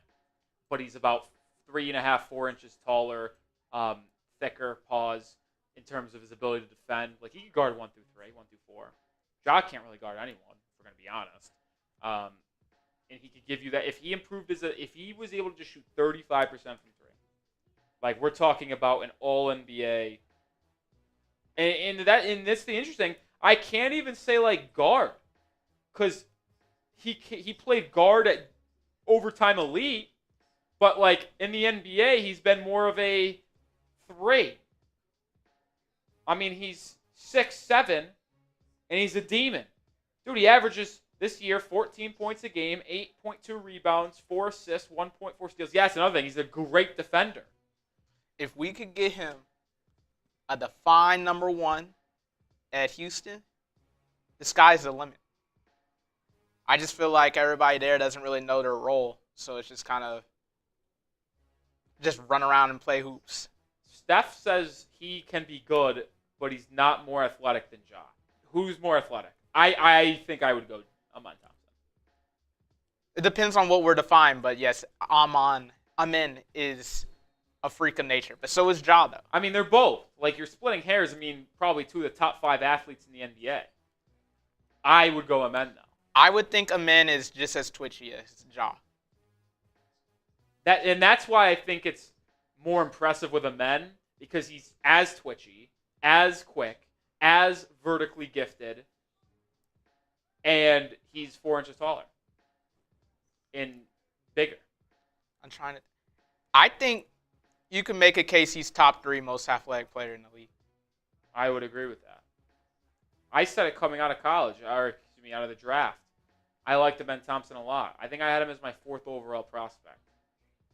Might have been 3rd. I don't remember if I had him or Scoot higher, but I think it was like a 3A, 3B thing. It was a clear Wemby, Brandon Miller too, though.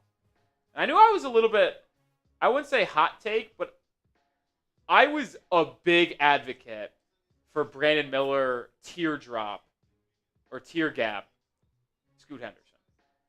Like, I thought it was Wemby, tear gap, Brandon Miller, tear gap, Scoot Henderson. I mean, you're kind of right now. I know he's picked it up. But Brandon Miller's been very much injury prone. Let me try to find this.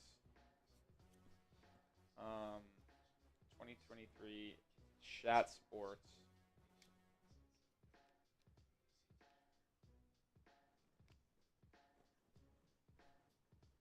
One second. I know I could find that stock.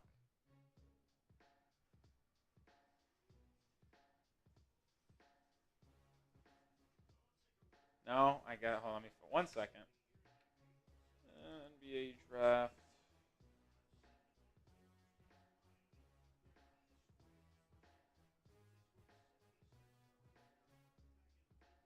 Here it is. I want to look back. I had Victor Wembanyama 1-1, obviously. How about, what are your thoughts of my comp for Victor Wembanyama? So far, let's revisit this. It'd be fun. At worst, Kristaps Porzingis. At best, a shade of Rudy Gobert and KD. Not bad. I feel like that's not bad at all. All right. For Brandon Miller, clear number 2. PG-13. My comp. PJ or Paul George on offense. RJ Barrett on defense. Sign me up for that player. Because I didn't think RJ gave you a lot defensively, but had the potential to do it. And gone. I did. Oh, you're right. You know what? I forgot I did this, actually. I had Amen Thompson 5th in that draft class. There was a player that I was very high on that I don't think I'm going to be right about this one, but I still think he could be a good player. I had Scoot Henderson 3. Who was the other player? Anthony Black. Oh. I like Anthony Black. I can understand why you would, especially since OTE is very deceiving. Anthony Black at 6'6", 210, had a 6'8" wingspan. At Arkansas, was just unbelievably good defensively. So I thought he was going to be an immediate elite point of attack defender. And my thought process is, if he's able to be an average three-point shooter in the NBA, we're talking about a guard that can average 15, 7, and 7. I loved Anthony Black. Comped him to Lonzo Ball. Similar play style to me. High IQ, good defensively, good size for the position. I had him on Thompson at 5. I was skeptical of the overtime elite. Because there's this how much stock can I put into this league that has really not produced any NBA talent outside of Thompson? Comped him to a taller Baron Davis. Interesting. That's real. Wow.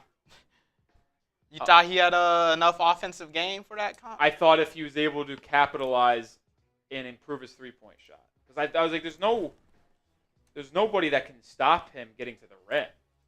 So I was like, if you improve that jumper. I also didn't anticipate him being that good defensively. He's unbelievable. All right, we start in the second half. Heat leading by 20 after a made 3 on the first possession. I had All-Star Thompson 6. I saw a tweet yesterday. Someone was like, how come All-Star doesn't get the same PR that Amen does? And someone goes, they were trolling. But someone goes, because Amen's the parlay protector. Parlay protector. Oh my! All-Star Thompson. I'm looking at stats. 10 points a game. He shoots 53% from the field and 23% from 3. He is unbelievably good defensively, though. Heat up 22. Who do you think I could have potentially comped for All-Star Thompson? This was an aggressive comparison. A more skilled Andre Roberson. Interesting. I comped him to a more athletic young Jimmy Butler.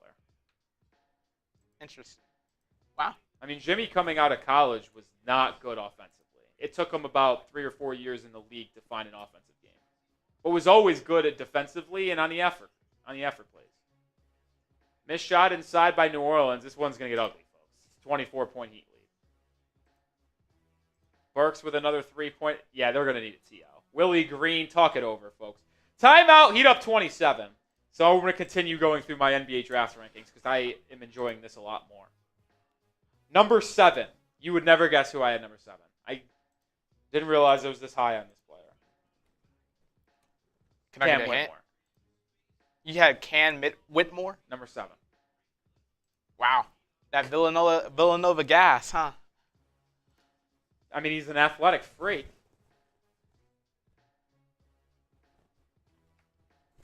6'6", 6'8", averaged 12.5 at Nova, shot 34% from 3. Unbelievable athlete. Comped him to Aaron Gordon. Okay. Kind of a Aaron Gordon, Patrick Williams mesh, which is in my notes. Do you think he's in the doghouse for a good reason in Houston? Yeah, he plays dumb basketball. And coming out of Villanova, that's a shock because they usually play smart basketball. But also, I think that was the first year without Jay Wright. So, and they brought in Kyle Neptune, who I have been very much on being one of the worst hires of all time. That's why he's no longer coaching there. They got. I don't understand. And listen, I know a lot about Atlantic 10 college basketball because my alma mater, St. Bonaventure, was in the Atlantic 10. There was 2 coaches in the A10 that got significant Big East jobs, and I never understood it. Kyle Neptune going to Villanova from Fordham, and then Kim English going from George Mason to Providence. Both stink. They both were bad in the A10. I don't understand how they got the jobs in the Big East. Kim English got pedigree. All right, moving on. Number 8, I had Taylor Hendricks out of Central Florida. How's that going? Well, his knee doesn't exist anymore. So that's tough. Comped him to a Jared Vanderbilt with a 3-point game. 6'8", 7'1" wingspan, shot 39.4% for Central Florida and averaged 15 and 7. It didn't work out, and he had a catastrophe of an injury this year. But I like what I will always say I was in on him. I had number 9, I had Grady Dick. He's been all right. Mix of Duncan Robinson and Bojan Bogdanovic. I could see that. But I think he's a better ball handler than both of them. I would agree. I had Jarris Walker 10 out of Houston. He has not found his footing at Indiana yet. I said P.J. Washington with less shooting and better defense. They play the same. I'll stand by that comp. They play the same type of role. P.J. Washington's obviously much better at it right now. $2 super chat from Eric. Same trade, but swap out Amen Thompson for Reed Shepherd. I think I would do it. What was it? It was Wiggins, Triple J, and a first for Amen and Brooks. So now it would be that Reed for Shepherd and Brooks. Yeah. I actually would absolutely do that. Would the first round pick be the Warriors pick this year? Would it be a draft night trade? Wiggins, Jaquez, and the early 20s Warriors pick for Reed Shepherd. I'm in. I love Reed Shepherd. I think he's got good talent. What did you have him? Last year? Yeah. High. We'll get to last year's draft. Let's see. I just want to have any of these other ones. I had Derek Lively 12. Bam Adebayo fouled. We've talked about this. I had Jalen Hood-Schifino 13. I love this guy. Sad. Cason Wallace 14. That was a good one. Comped him to a baby Drew Holiday. That's a good comp. Yeah. Did good there. I had Jordan Hawkins 16. I said Ray Allen.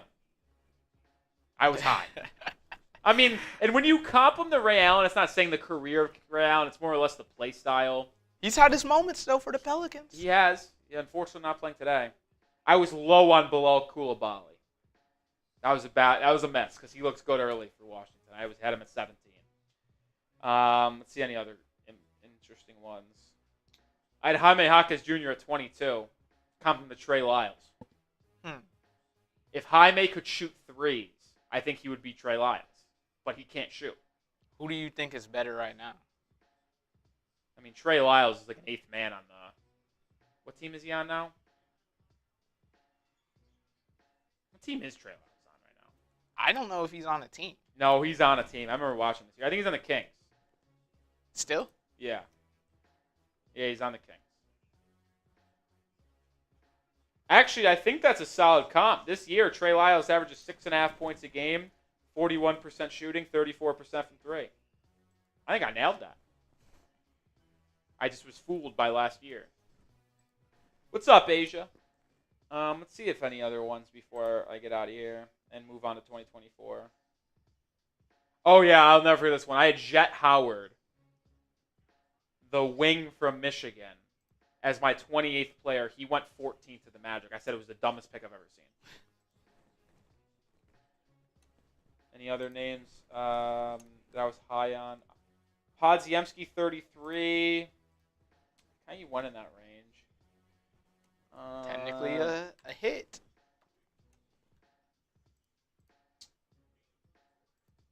See any other ones? Oh, this is the one that I had that I'll be right on. I had Ricky Council IV out of Arkansas as my 48th overall player. So middle of the second round. He went undrafted to the Philadelphia 76ers. He's played in almost every game for them this season. And yes, they've had a lot of injuries. They're horrible. He's one of their best players. I mean, yeah, he's has an actual role. Yeah, like and as is, I thought he was a draftable player. He ended up going undrafted. I'd consider that a win for Rolly. Is there any other ones out there? Doesn't look like it. Ooh, a little bit low on Tamani Kamara, the wing. He plays for Portland. He's been good. I had him at 61. Miss. Any other misses? Does not look like it. Yeah, no. David with $2 super chat. Would I trade Andrew Wiggins for Bilal Coulibaly? Yes, but once again, the Wizards would laugh. Because Wiggins is a better player without a question. As Bam drains another three. How many threes does Bam have today? I haven't paid attention enough to this game. He has 3. He's 3 for 4. Holy fuck. Bam Adebayo and Tyler Hero are plus 44. Oh my god, the Heat might score 160 points in this game. What's stopping them in the last 18 and a half minutes to get it 65 points? Them pulling, well, I was going to say them pulling the starters, but they're playing this game, so. Wow, what a game we have on our hands. This is unbelievable. Yeah, I would trade Wiggins for Bilal Coulibaly in a second, but the Wizards would never do that.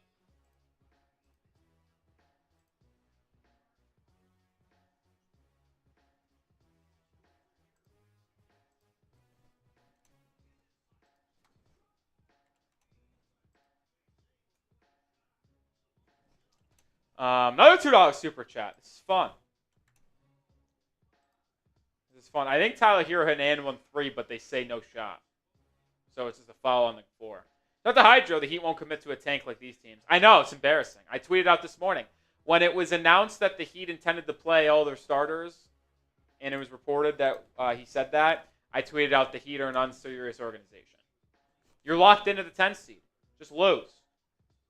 Bulls up 21, and the Hawks game, I think, went final. Yeah, so the Heat are locked into the 9-10 game, and assuming, actually, yeah, that's it. Yeah, it's over. The Heat are locked into the 10th seed. Let's move over to Rolly's 2024 big board.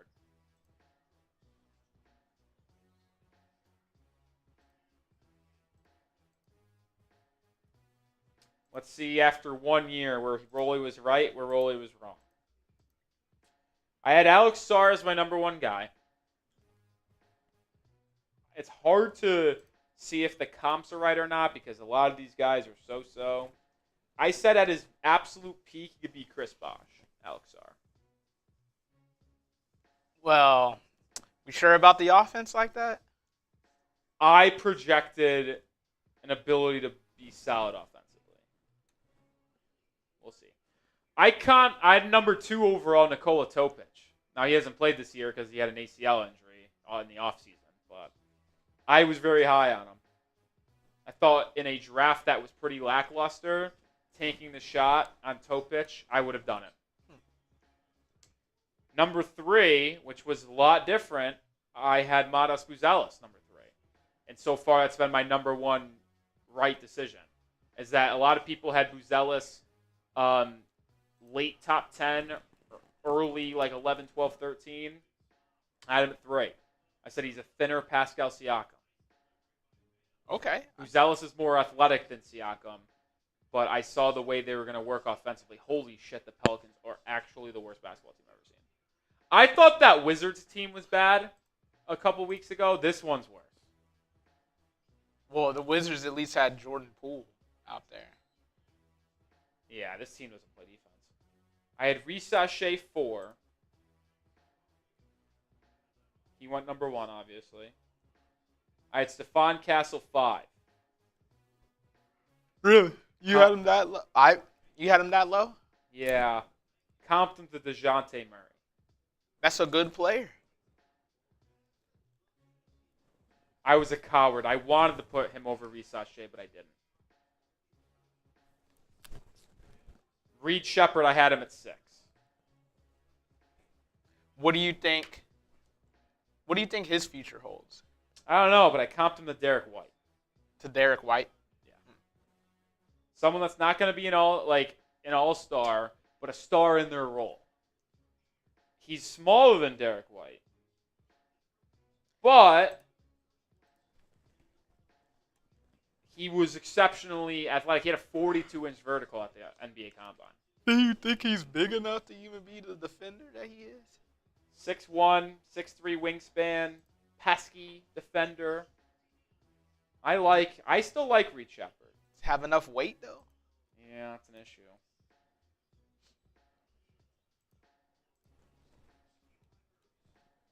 They need to take the starters off.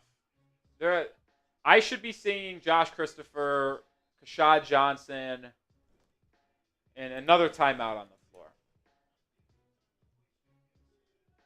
Guess we'll talk more about the NBA draft last year in a second. We'll tell you about our sponsor on today's show. I'm just counting down the minutes till this game's over. I haven't watched a single minute of this game, I feel like. I've been looking down at my computer, and then I'll look up and see, like, oh, there's the score. So good on you for keeping updating the score. Good job, Justin. All right, let's tell you about Prize Picks.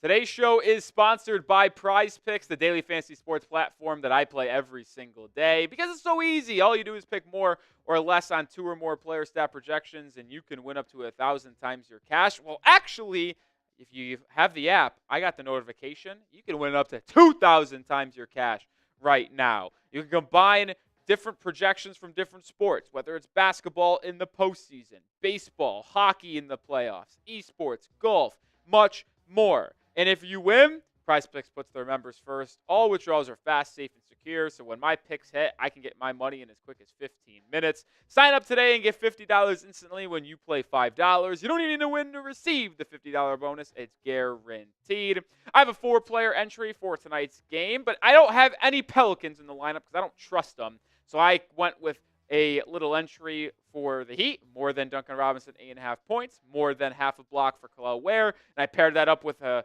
couple of players in the Warriors-Blazers game, more than Curry, 25.5 points, and then more than Donovan Clingan, 20.5 points and rebounds. 4-player entry there with a Goblin, so not quite 10 times my money, but customized to make me feel better about it. Download the app today and use code CLNS to get $50 instantly after you play your first $5 lineup. One more time, download the app today. Use code CLNS to get $50 instantly after you play your first $5 lineup. That link is in the live chat and description of today's stream. Prize Picks, run your game.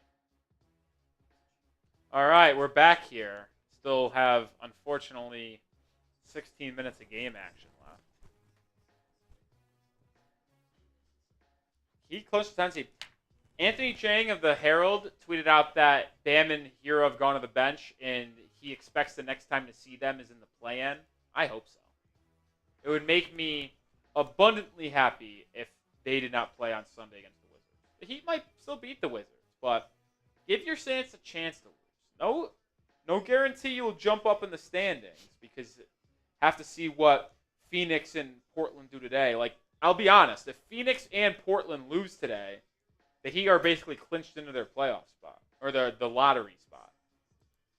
Let's see. Well, Both games haven't started yet. Phoenix could win. I think they could. I think they probably should win. And like I mentioned, Phoenix doesn't have any reason to lose because they don't have their pick this year. It goes to Houston. So it's like they should be wanting to win. They play Sacramento on Sunday. Like, even though they've lost 8 games in a row, I could see the Suns pulling out 2 wins here. This Brad Beal will probably still play. I don't think Portland will because they're tanking, and Portland sat basically their entire team today, and they're playing a Warriors team that needs to win. Hey, well, same Warriors team that lost to the Spurs earlier this week. It's true. It's true. So the tanking thing, like, I don't think I'm getting upset anymore. I was upset coming into the day about the Heat playing their guys, but there's no reason to get upset about what they do on Sunday. Like, seriously, Miami trails Portland and Phoenix by 1 game in the standings. So, yeah, like I said, with Miami winning this game, if both the Suns and Portland lose tonight, we're locked into the 11th best odds going into the play-in. Hey, what would that theoretically make your pick? 9.4% chance to get in the top 4, 2% chance to get the first pick. It's not good. I missed when we had the 8th best odds, and it was 26.3% to the top 4 and 6% number 1 overall. I missed those days.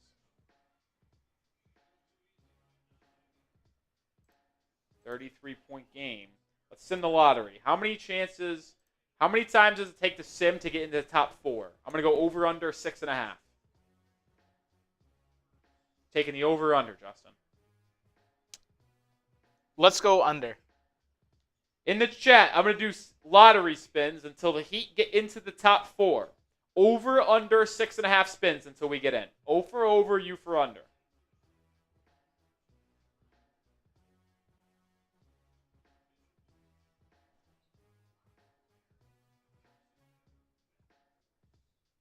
I want people to, again, Erik is saying over. Justin went under.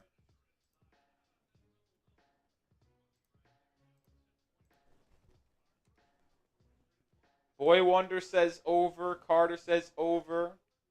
I think it's going to be under too, Justin. All right, let's do it. First one. Heater is still at 11. Second one. Number 3 overall pick. Took 2 spins. The under hits. Took 2 spins for the Heat. The second spin, the Heat got the 3rd pick. By the way, that'd be such a kick in the nuts. I wouldn't complain. But if the Heat moved up into the top 4 and didn't get 1 or 2, it would be a kick in the nuts because that means you lose out on Cooper Flagg and Dylan Harper. And although it would give you the choice of Ace Bailey, VJ Edgecombe, Trey Johnson, Kasparas Yakachonis, which that's a dream in itself. But with I think Dylan Harper and Cooper Flagg, like I think it's very similar to the 2023 draft, at least at the top, where it's Wemby, Cooper Flagg tier. Dylan Harper, Brandon Miller, tier. And then you can start having the argument of the other guys at the tier. Uh-oh. That was weird.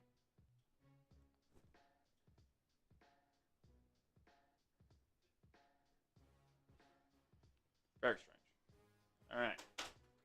Took 2 spins. I'm going to reset. See how many times it takes again. Would you keep the pick if you got 3? Yeah. Who am I trading in this loaded class? Who am I trading the 3rd pick for? So 2 spins, we're still at 11. 3rd spin, we're still at 11. 4th spin, we're still at 11. 5th spin, we're still at 11. The first odds, 6th spin stays at 11. So the over would have hit on this hypothetical. Still at 11 at 7. 8. The 8th pick is where we moved. Down to pick 12. 9th spin gets us still at 11. 10th spin still at 11. Still at 11 on 11. 12, 11. 13, 11. 14, 11. And then we get up on the 15th spin to number 2 overall. Oof. Dylan Harper is a heedle. Riffy says, can we get some fireballs? Yeah, you know what? You guys can spam fireball in the chat. The Heat are winning by 30. They're going to score 140 points in this game. 30-point fourth quarter? Disgusting hoops. Wow, in this spin that the Heat got the second pick, you know who got the first pick? Please don't tell me San Antonio. No, Portland. So it was a 3.7% chance to get the number 1 pick for Portland, and they got it in the same 9.4% chance for the Heat to move up in the first pick. Jaquez is in the game for the people wanting Jaquez. What if the Thunder win the lottery? They can't. I know a lot of people see that.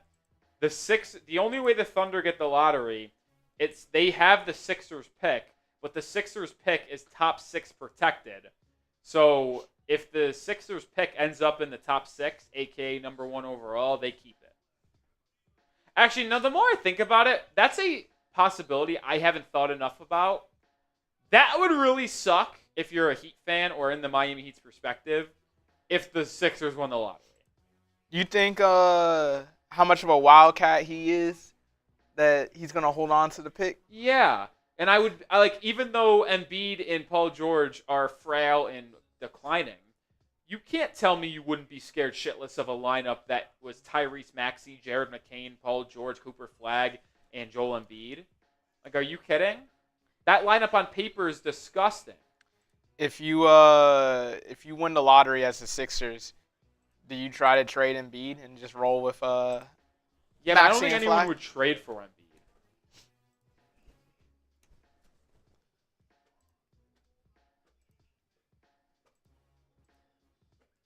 Eric Reed just said, what a night to be a Heat fan. Who gives a shit? Carter says, what if the Spurs win the lottery? Then it's right. I don't care what anyone says, Justin. The Spurs currently have the 8th best odds, which is 6% number 1, 26.3% top 4. Shit's rigged. I don't need them getting another number 1 overall. Them and the Cavs somehow always find a way to luck into that. I would be furious if they won.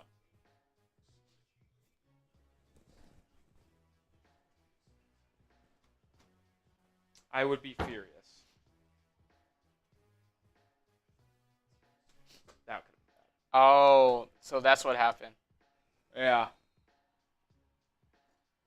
Yeah. Yeah, you're only allowed 3. So when the Smitty went live and probably turned on his 4th, why Celtics was still using it, that's probably what got it. So say you're allowed 3 because obviously our stream, Celtics, and Knicks were all doing it at the same time. So Eric, I wouldn't hate that line of thinking. Basketball gods owe us one. Dude, a top 2 pick would actually be so chills, dude. It would be so chills. You still wouldn't even be happy with number 3 or number 4? I would be through the roof. I just would not be that thrilled because I think Dylan Harper's is so much better than Ace Bailey, Edgecombe, and Jakob Jonas. The top 3 of the lottery has been clinched, by the way. It's already, no matter what, going to be Washington, Utah, and Charlotte. I actually like what they've done, by the way. The top 3 lottery all have the same odds. Probably sucks for them, but as a team that, and as an objective viewer, I like that the top 3 have the same odds. Yeah, so we don't get nasty-ass tanking. I mean, we still are. Like, well, even nastier tanking. New Orleans is pretty much locked into the 4 spot. Yeah, they're 2.5 games ahead of Philly for the 4 spot, so they're locked in there. Philly's locked into the 5 spot, too, so they're going to keep their pick in all likelihood, unless someone jumps them. Well, it would have to take 2 teams to jump them, because it's top 6 protected, so 2 teams would have to jump them. Which, boy, would that be unlucky for Philly. Oh, that would be hilarious.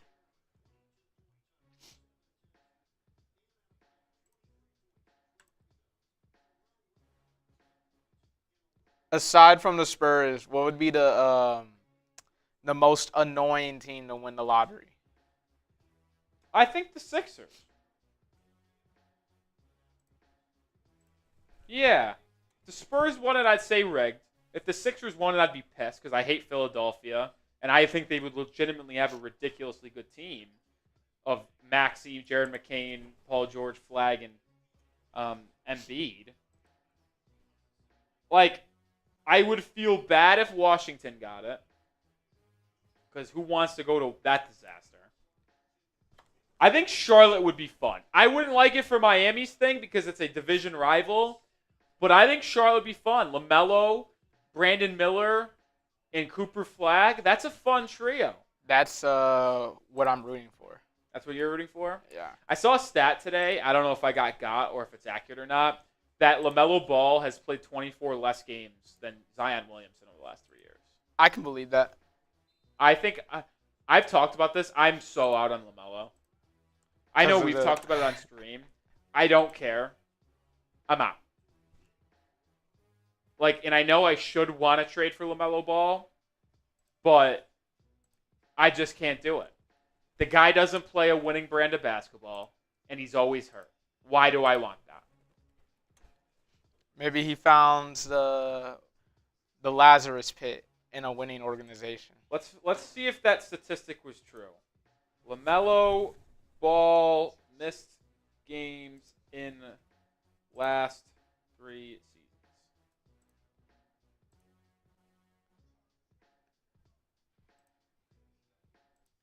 All right, LaMelo has missed. Hold on. All right, let's just do math. LaMelo has played in 231 games.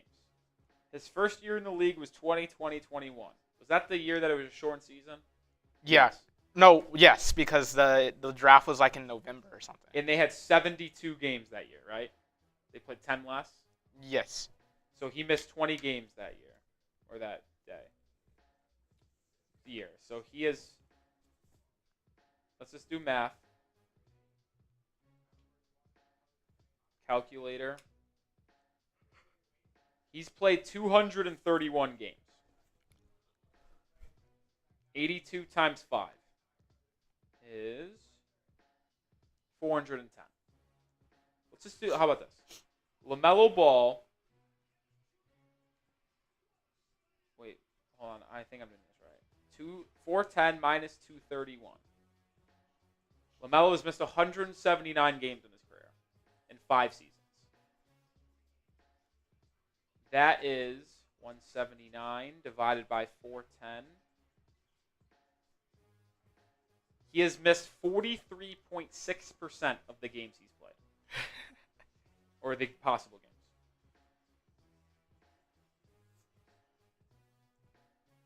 That's abysmal. Be that close to 50%. So remember that, Justin.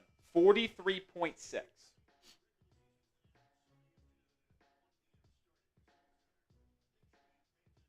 Zion Williamson has played 200. Oh, it's not even close. Because he's been in the league for 6 years. He missed an entire year. No, he didn't. Yeah, he did. Wait. 1920, 2020, 21. Yeah, he missed 2021 to 22. So he missed an entire year. So 82 times 6. 492 games. Minus 214. Zion's missed 278. 278 divided by 492 is 56.5%. Oh, my word. So Zion Williamson in his career missed 56.5% of the possible games played. But like I said, we were talking the last 3 years. 82 times 3, 246. Remember 246, Justin. Because we're going to do clear 30 plus 70 plus 29. Zion Williamson has played 129 games in the last 3 years.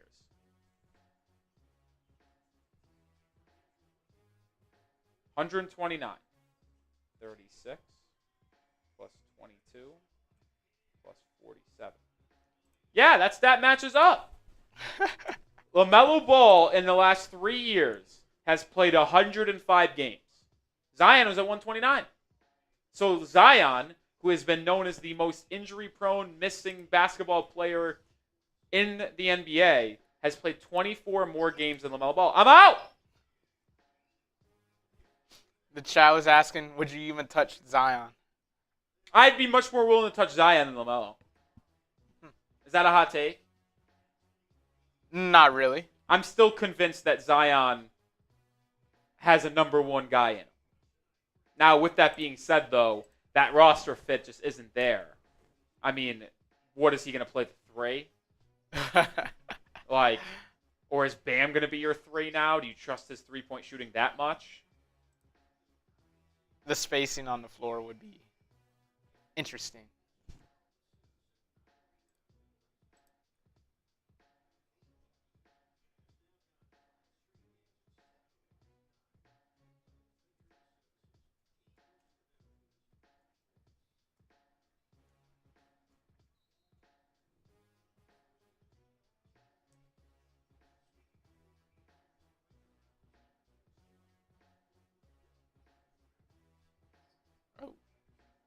Stop.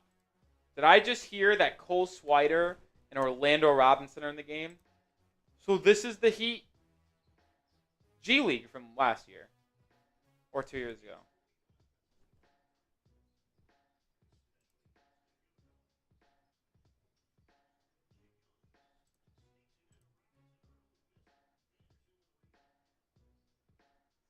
Oh.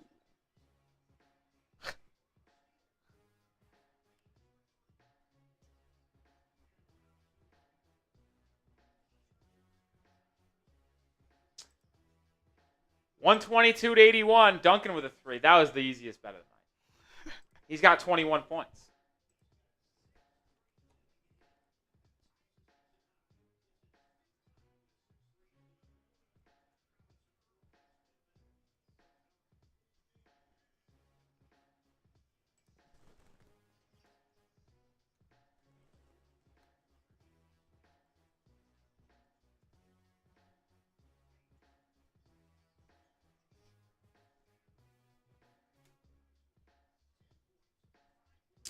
Wow. Hawkeyes with a bucket inside. Under 8 to go. What's up, Apachito? What's up? What's about Walter Clayton? Wouldn't take him.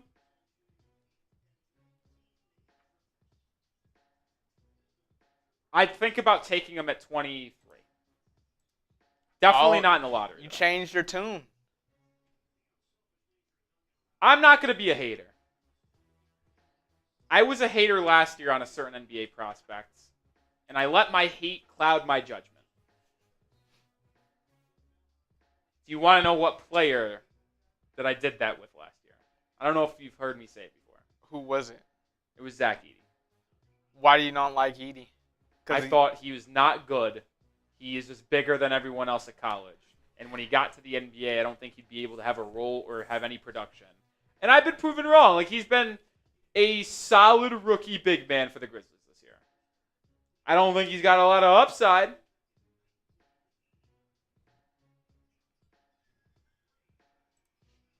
Christian Castillo, absolutely. I am not trying to shy away from that. I've watched 5% of this game. We have been talking about trade rumors and draft for the entire game. I haven't done a single ounce of play-by-play for this game after the first 2 minutes. And I have no issue admitting that. Why does anyone care about this game? I ask you guys this. We're watching maybe one of the worst basketball teams to ever be put on a court in the New Orleans Pelicans playing the Heat. Right now, the Heat's lineup is Josh Christopher, Kashad Johnson, Kyle Anderson, Hawkes, and Terry Rozier.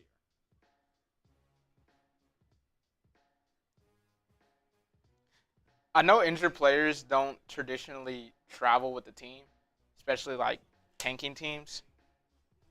But like, say you're like the Pelicans You're like, bad example, but Zion. You just go on the trip to LA just to go. If you're Zion. Just invite. You're hurt. You're a star player and you're hurt on a tanking team. They probably don't. They probably like quote unquote rehab, right?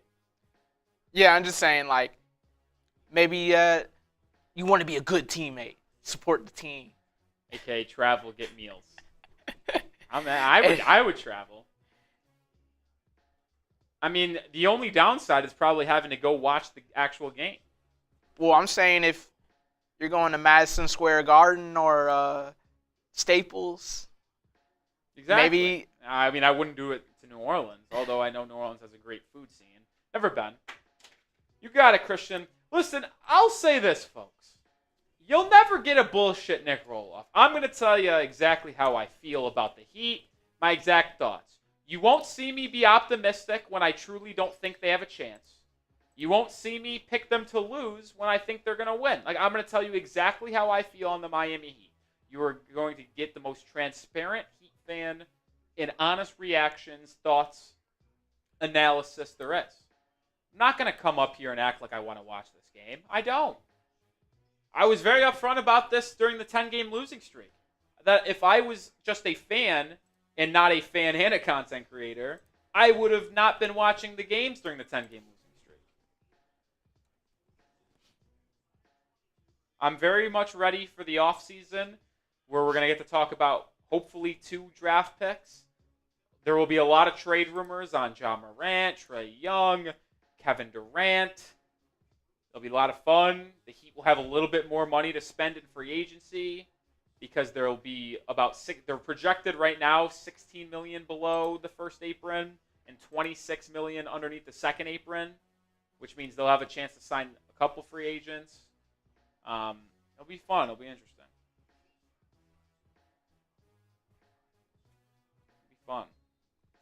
Is he named after the wide receiver? No, I don't think so. It's Kashad, not Keyshawn.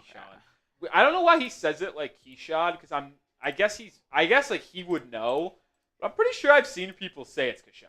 So I don't know. Because I used to say Keshad, and then I was like, thought I was proven wrong, so I went Kashad, but whatever. All right, we'll tell you about Prize Picks, our sponsor on today's show, for one last time.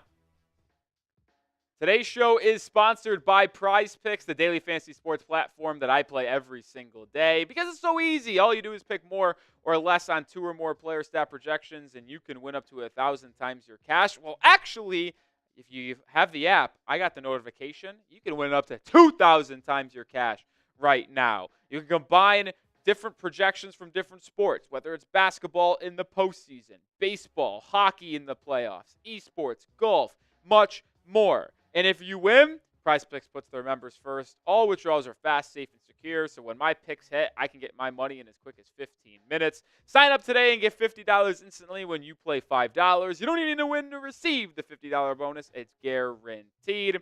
I have a 4-player entry for tonight's game, but I don't have any Pelicans in the lineup because I don't trust them. So I went with a little entry for the Heat, more than Duncan Robinson, 8.5 points, more than half a block for Kel'el Ware, and I paired that up with a couple of players in the Warriors-Blazers game, more than Curry, 25.5 points, and then more than Donovan Clingan, 20.5 points and rebounds. 4-player entry there with a Goblin, so not quite 10 times my money, but customized to make me feel better about it.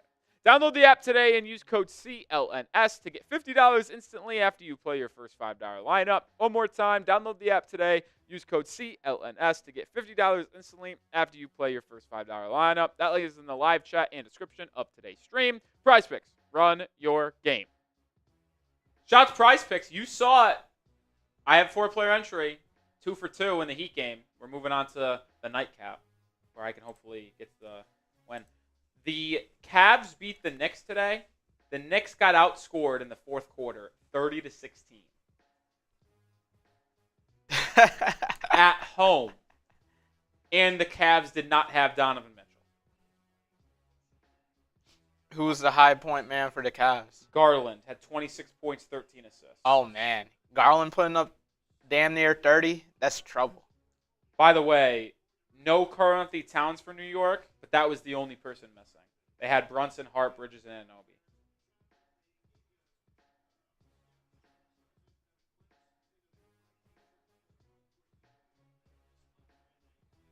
How about off the bench, Isaac Okoro, 15 points.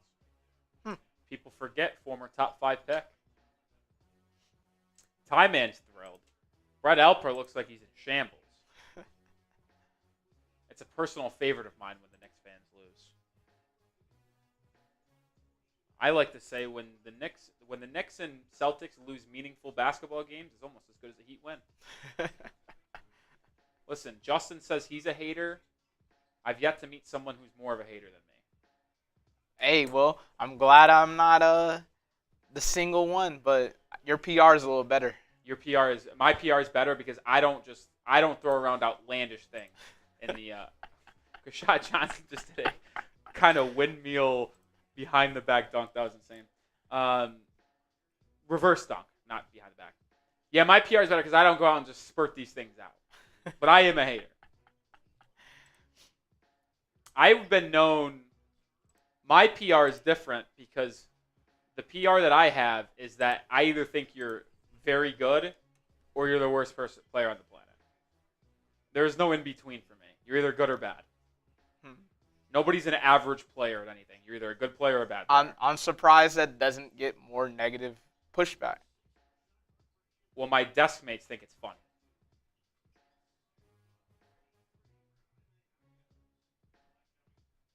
Hey, I'm of the believe what you say. That's all I can ask. You don't have to necessarily.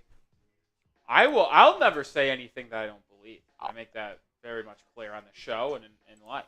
If I say something, I mean it. I'm not going to bullshit you.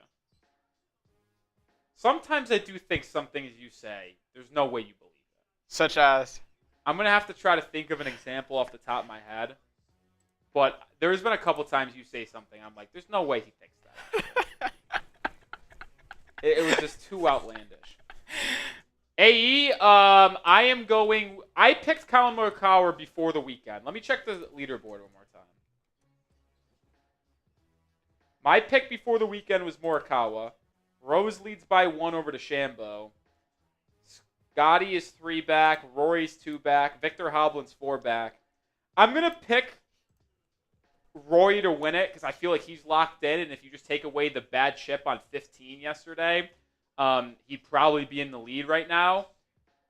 So I'll go Rory, but I want either Morikawa or Hovland to win.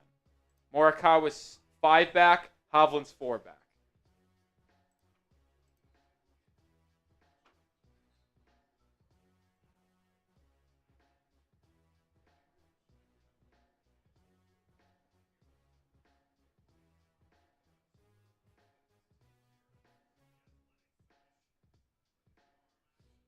So hopefully that answered your question.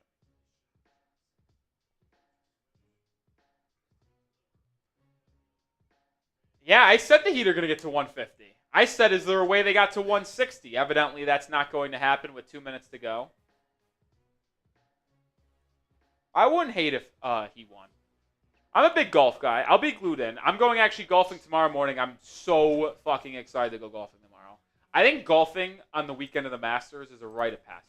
If you're a golfing guy, you have to have a tee time on Saturday at the Masters because it's the best. You watch the Masters on Thursday, Friday. You golf on Saturday morning. You get back from your tee time, and the leaders are teeing off as you get back. And then you just start drinking. It's the fucking best on a Saturday. It is. Is the course not packed? Oh, it's going to be packed.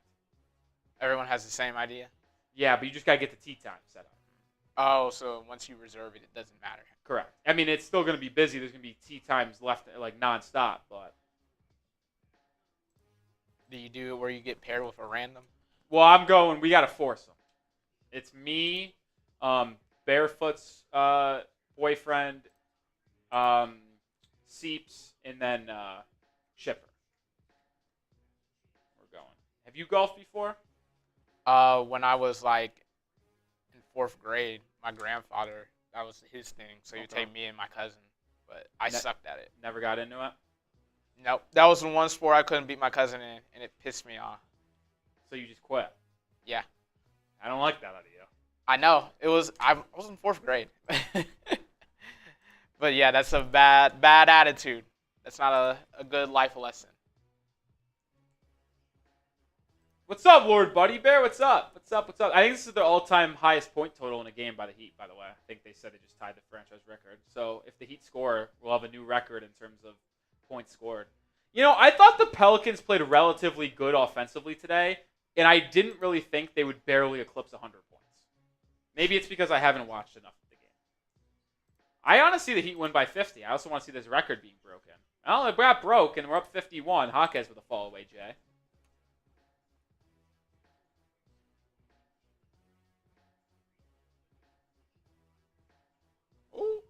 What? Why is Jamal Cain asking for a goaltend? Brother, that was on the way down. It was an air ball. This is a terrible last 4 minutes. All right, I'll get your super chats in now, folks, because as soon as this game goes final, we're signing off.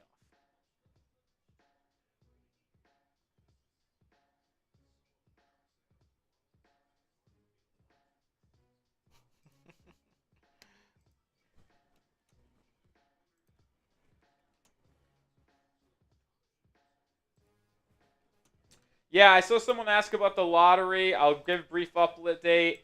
The Heat are basically we're pretty much almost locked in to the 11 spot. We can't catch the Bulls, so that's a good thing after they won tonight.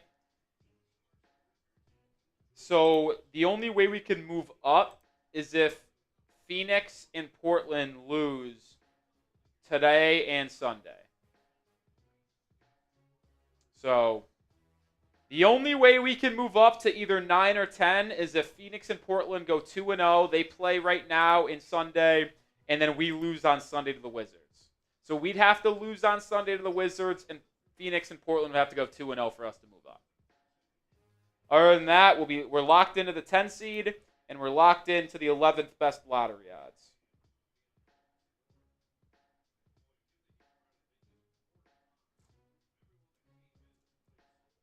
I actually think going into the final day, the Eastern Conference playoff seedings are already set.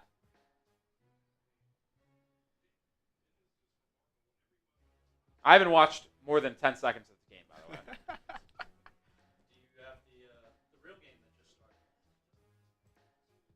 Yeah, how about this? The Eastern Conference standings are set. Cleveland's already got the 1 seed. Boston's already got the 2. The Knicks have already, even with a loss today, because Indiana lost, have locked the 3. Indiana is already locked ahead of Milwaukee for the 4. The Bucks being the Pistons locked them into the 5. The Pistons are locked into the 6. The Magic are locked into the 7. The Hawks, I think, with a win, were locked into the 8. So we got 1 through 10 in the Eastern Conference already set. So the games on Sunday in the East mean absolutely nothing. Yuck. Yeah, because it's funny because all the East game starts at noon. I guess you could argue that draft standings could maybe get impacted. I haven't looked into that, but yeah, 1 through 10 in the East is already hooked or already set going into the final day. When was the last time that's happened? I feel like that never happens. I mean, it's already locked in. We already know what the matchups are going to be. So Knicks, Pistons, and then Pacers, Bucks again in the first round. Oh, NBA TV special. Nah, you know that Magic series is on NBA TV. They won't put Boston on there if Magic wins the first play-in game. That is a NBA TV special. Especially, you know, I bet the Pacers win again. Because no Damian Lillard. Oh, yeah. Bucks are a waste of time. Do the Pacers beat the Cavs? A back-to-back Eastern Conference Finals run for the Pacers. I wouldn't put it past them. They get hot. That would be... Oh, yeah, I can't wait to go home and watch that game. That would be the worst outcome in all of basketball. Pacers, Celtics final. Eastern Conference Finals again. Now, I'd probably still take the Cavs with the Pacers, but Indiana, remember, they got off to a rough start. They've been, I think, a top 5 team in basketball. Not the East basketball since, I think, January. I just hate how they play. I agree. I don't think it's conducive to winning, but yeah. All right, that's going to do it for today's stream. 255 people still watching. Enjoy your weekend. We'll be back Sunday for the last game of the season. We'll have a video out tomorrow. We'll have a video out on Sunday after the game, too, going through everything that the Heat have locked with their draft standings. So, all right. Peace!